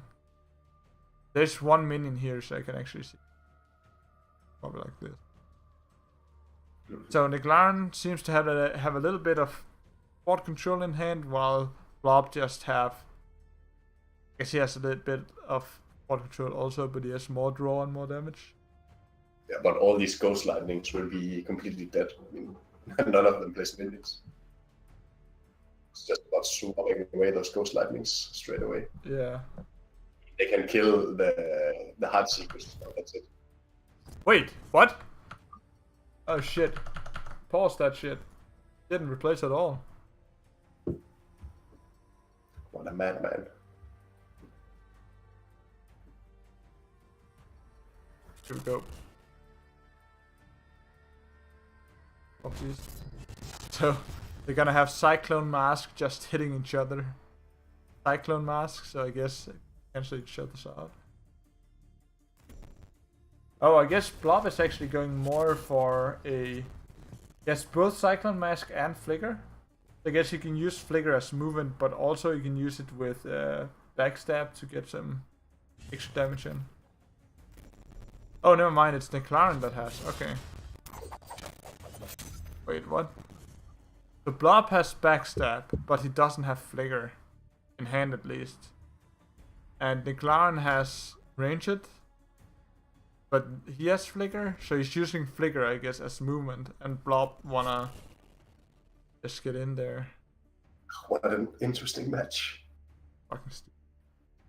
It's really retarded. We hyped the final up, but they really didn't have a choice outside of just go base, boys. He even equips the artifact just to get that one extra damage. I don't think I agree with that. That artifact's just gonna get pinged by the Cyclone Mask. But I get why he would do it. Sure. Yes, Niclaran has nothing. He's just gonna use whatever spell on this just because. What the fuck? It must also be quite hard to play this matchup unless you practice it a lot on ladder randomly. I think it's very intuitive, I think. It's true. Pretty weird. But I think he's gonna... Now he has a Flicker destination, right? So he can Flicker back to that Panda, which is the plan. I think the Niclaran is definitely favored right now. The chat, like, Blob could actually get rid of it, but... I guess if you get rid of it here...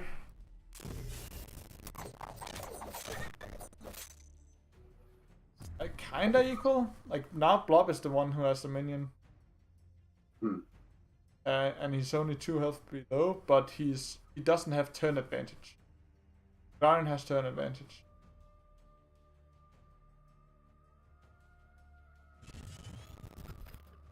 I can't solve the audio issue. That's the thing. Like my computer is running at 120% CPU usage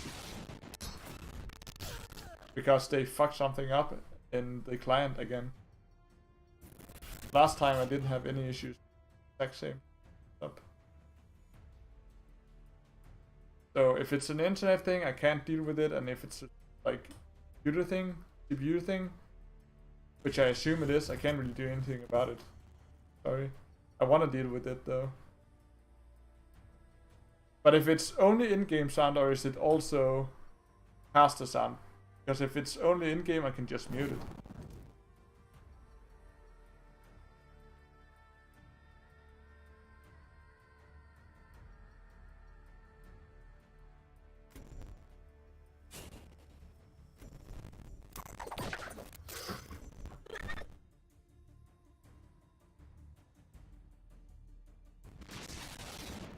What do you think about hitting the... I think I'm just gonna go for mute. You don't get the scratching sound. I hope our talking sound is better.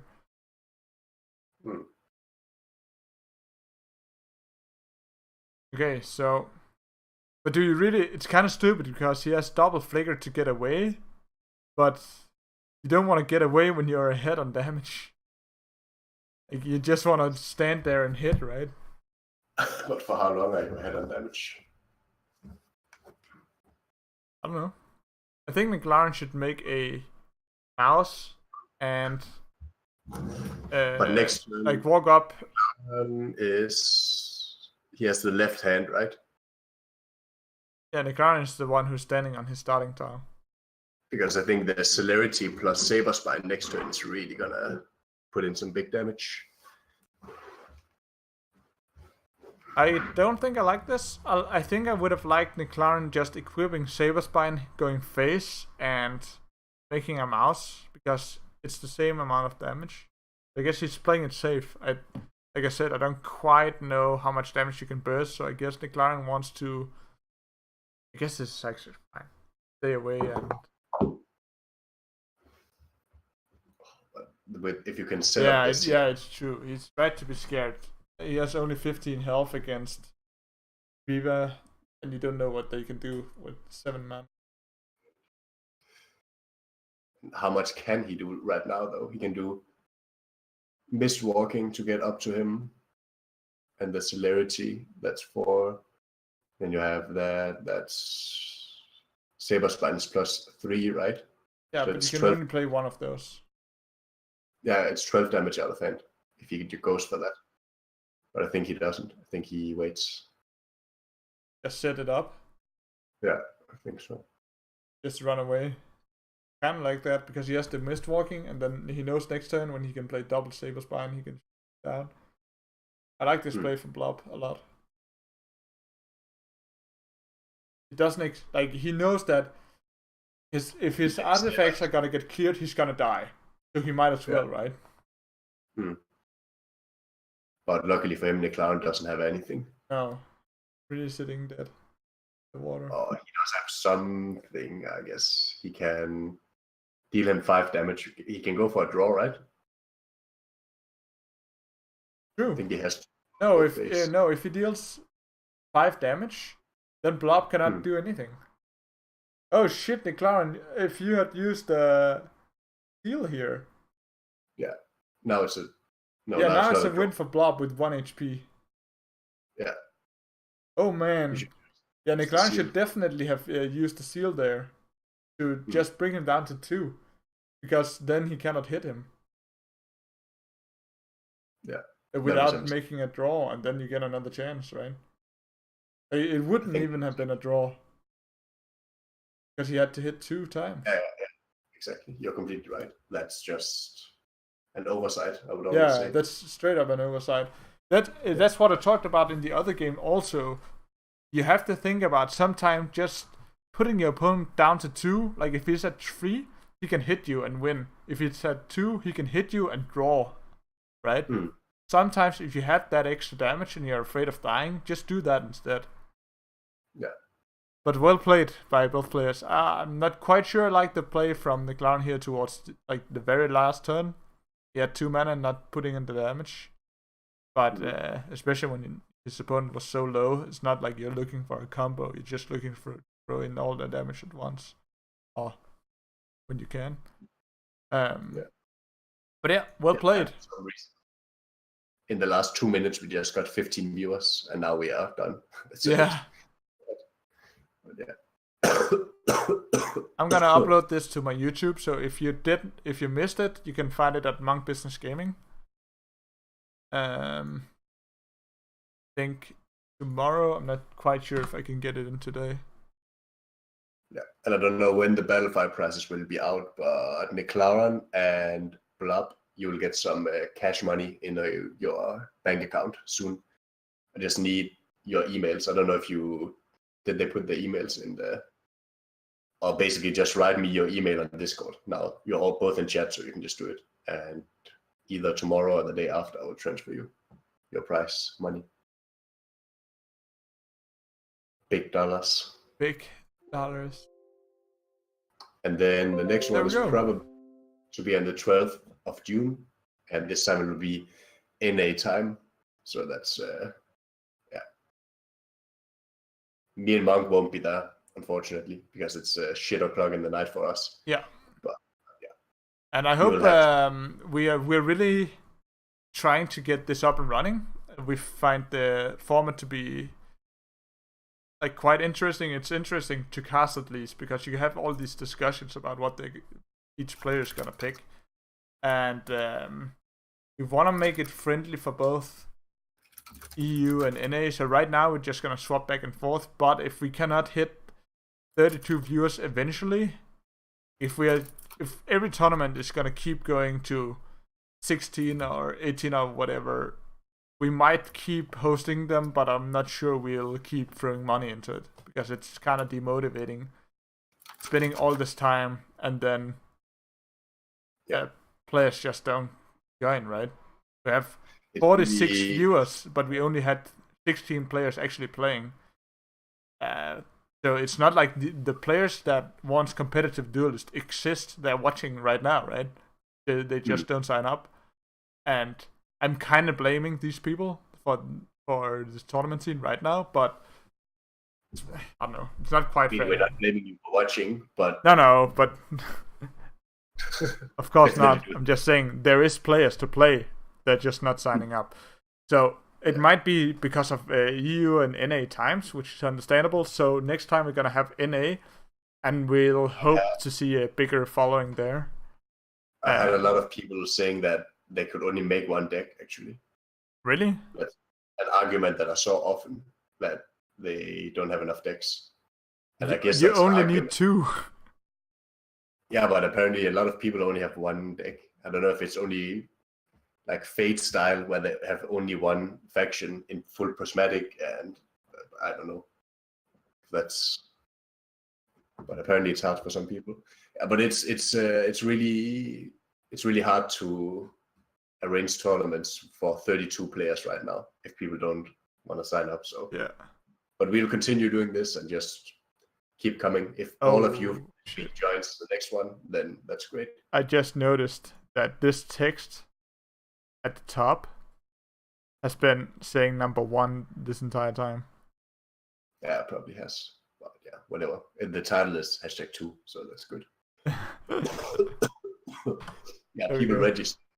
Today we, for example, had 30 players registered, and yeah, exactly 18 or 19 checked in. But a lot of people also told me that they just sign up for support, and I get that as well. Yeah, which is fine. It helps other people sign in and definitely continue doing that because it's more tempting to join a tournament if you see that there are 30 players registered. But of course, it's ideal if we get more than 32 players actually playing. It must be possible. Like our hacker will also do a survey at one point trying to find out, hey, what time do you guys want to play? What is most optimal for everybody, and what time of the week? Baronian. Sorry. Some more.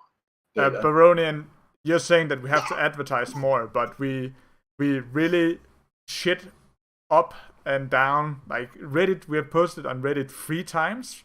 We posted on Twitter 3 times. Posted in the forums 2 times. We advertised it on our own stream. We advertised it like to random players we meet in the game. So I don't even think we can do as much advertising as we did for number 2, for number 3, because it's really, like, it's exhausting to post so much shit all the time. We are like phone salesmen sometimes, Hey boy, don't you think that joining a tournament is just what you need in your life? It is. Yeah, definitely a great thanks to everyone who signed up. Thanks for the viewers for being interested. Like, it shows that there is an interest. And we hope that you'll show the support even better. Like next time, I understand that sometimes you just don't feel like it, and that's fine. But we saw that CPG could have 100 people play in the tournament like just 2 months ago. So I don't believe that it's impossible to get 32 players. So definitely next time, NA time, if we don't reach 32 there, I think we'll try to switch it up and make something completely different, like kind of the same rules, but something throughout the week where you don't have to commit all of your time on a single day, but you just arrange your matches yourself, right? So we hope that can work for players. We'll try some different things. We love duelists and the community and the competitive scene, but we also need the community to actively engage in what the content creators are doing. So. But we also get that if we're just putting it up at the wrong times, then obviously it's not working. Yeah, of course. Want to fix it. But next time it's NA time. It will probably be the 12th of June. You can already sign up right now on battlefy. Maybe the time is wrong right now on battlefy. Yeah. It will be changed, but the date is probably right. It will be our hacker and Dalbos managing that one. Yeah. But you can ask all of us for questions up until then. You can always find our tournaments on battlefy/duelists. Like it links all of the tournaments, and I really think that people should just bookmark that site. Like, there's no reason not to have it. It's not like it's overwhelming. You have 4 or 5 tournaments that you can see at a time. Just check in to see when is the next tournament that, like, if you feel like playing duelists, just check in. We also want people to join other tournaments that are happening, right? We want everyone to feel like the work they do on tournaments is, like, it gets some kind of following or support in some kind of way. Because me and Henry, we also want to play in tournaments with real prizes. We don't just want to host the tournaments that has prizes and then play in tournaments where we get nothing. Yeah, our fingers are itching doing these tournaments to play out. We enjoy casting you guys, but we also want to play. So, yeah, Nicola, and I know that style sometimes. It's fine. Like I said, there's 100 players for the official one. We're not expecting 100 players. We're expecting 1/3 of that. Actually, so just 2/3 of that can be lazy. That's fine. If just 1/3 isn't. Yeah, just sign up. Yeah. Everybody should just sign up instantly. Maybe next time we just manually check everybody in, and then we can just give them auto losses. Which of course isn't what we want to do, because it's annoying to just sit and wait. Like, that's not why you sign up for a tournament. You sign up to play, not to sit and have a buy after buy after buy. But yeah.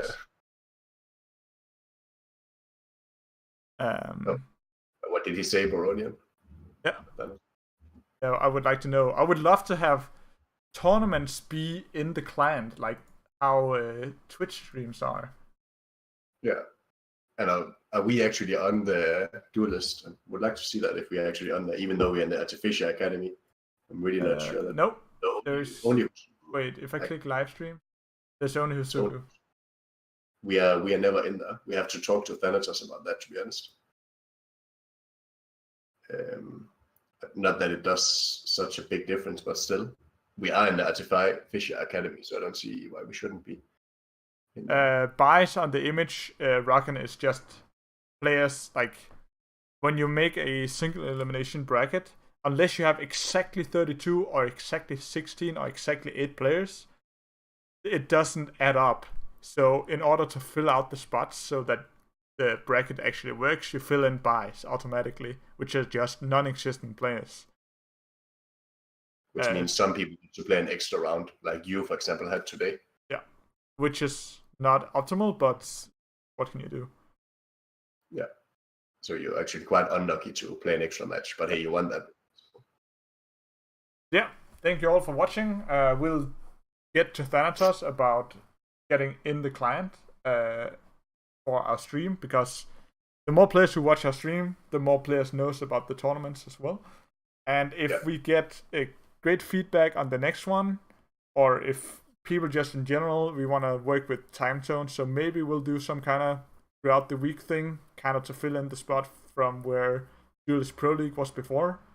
But yeah, thank you all for showing interest, and be sure to check in and sign up for our next tournament. Even if you don't end up competing, like, if you sign up now, you'll get a mail when it starts or when the check-in starts, and you might remember it, right?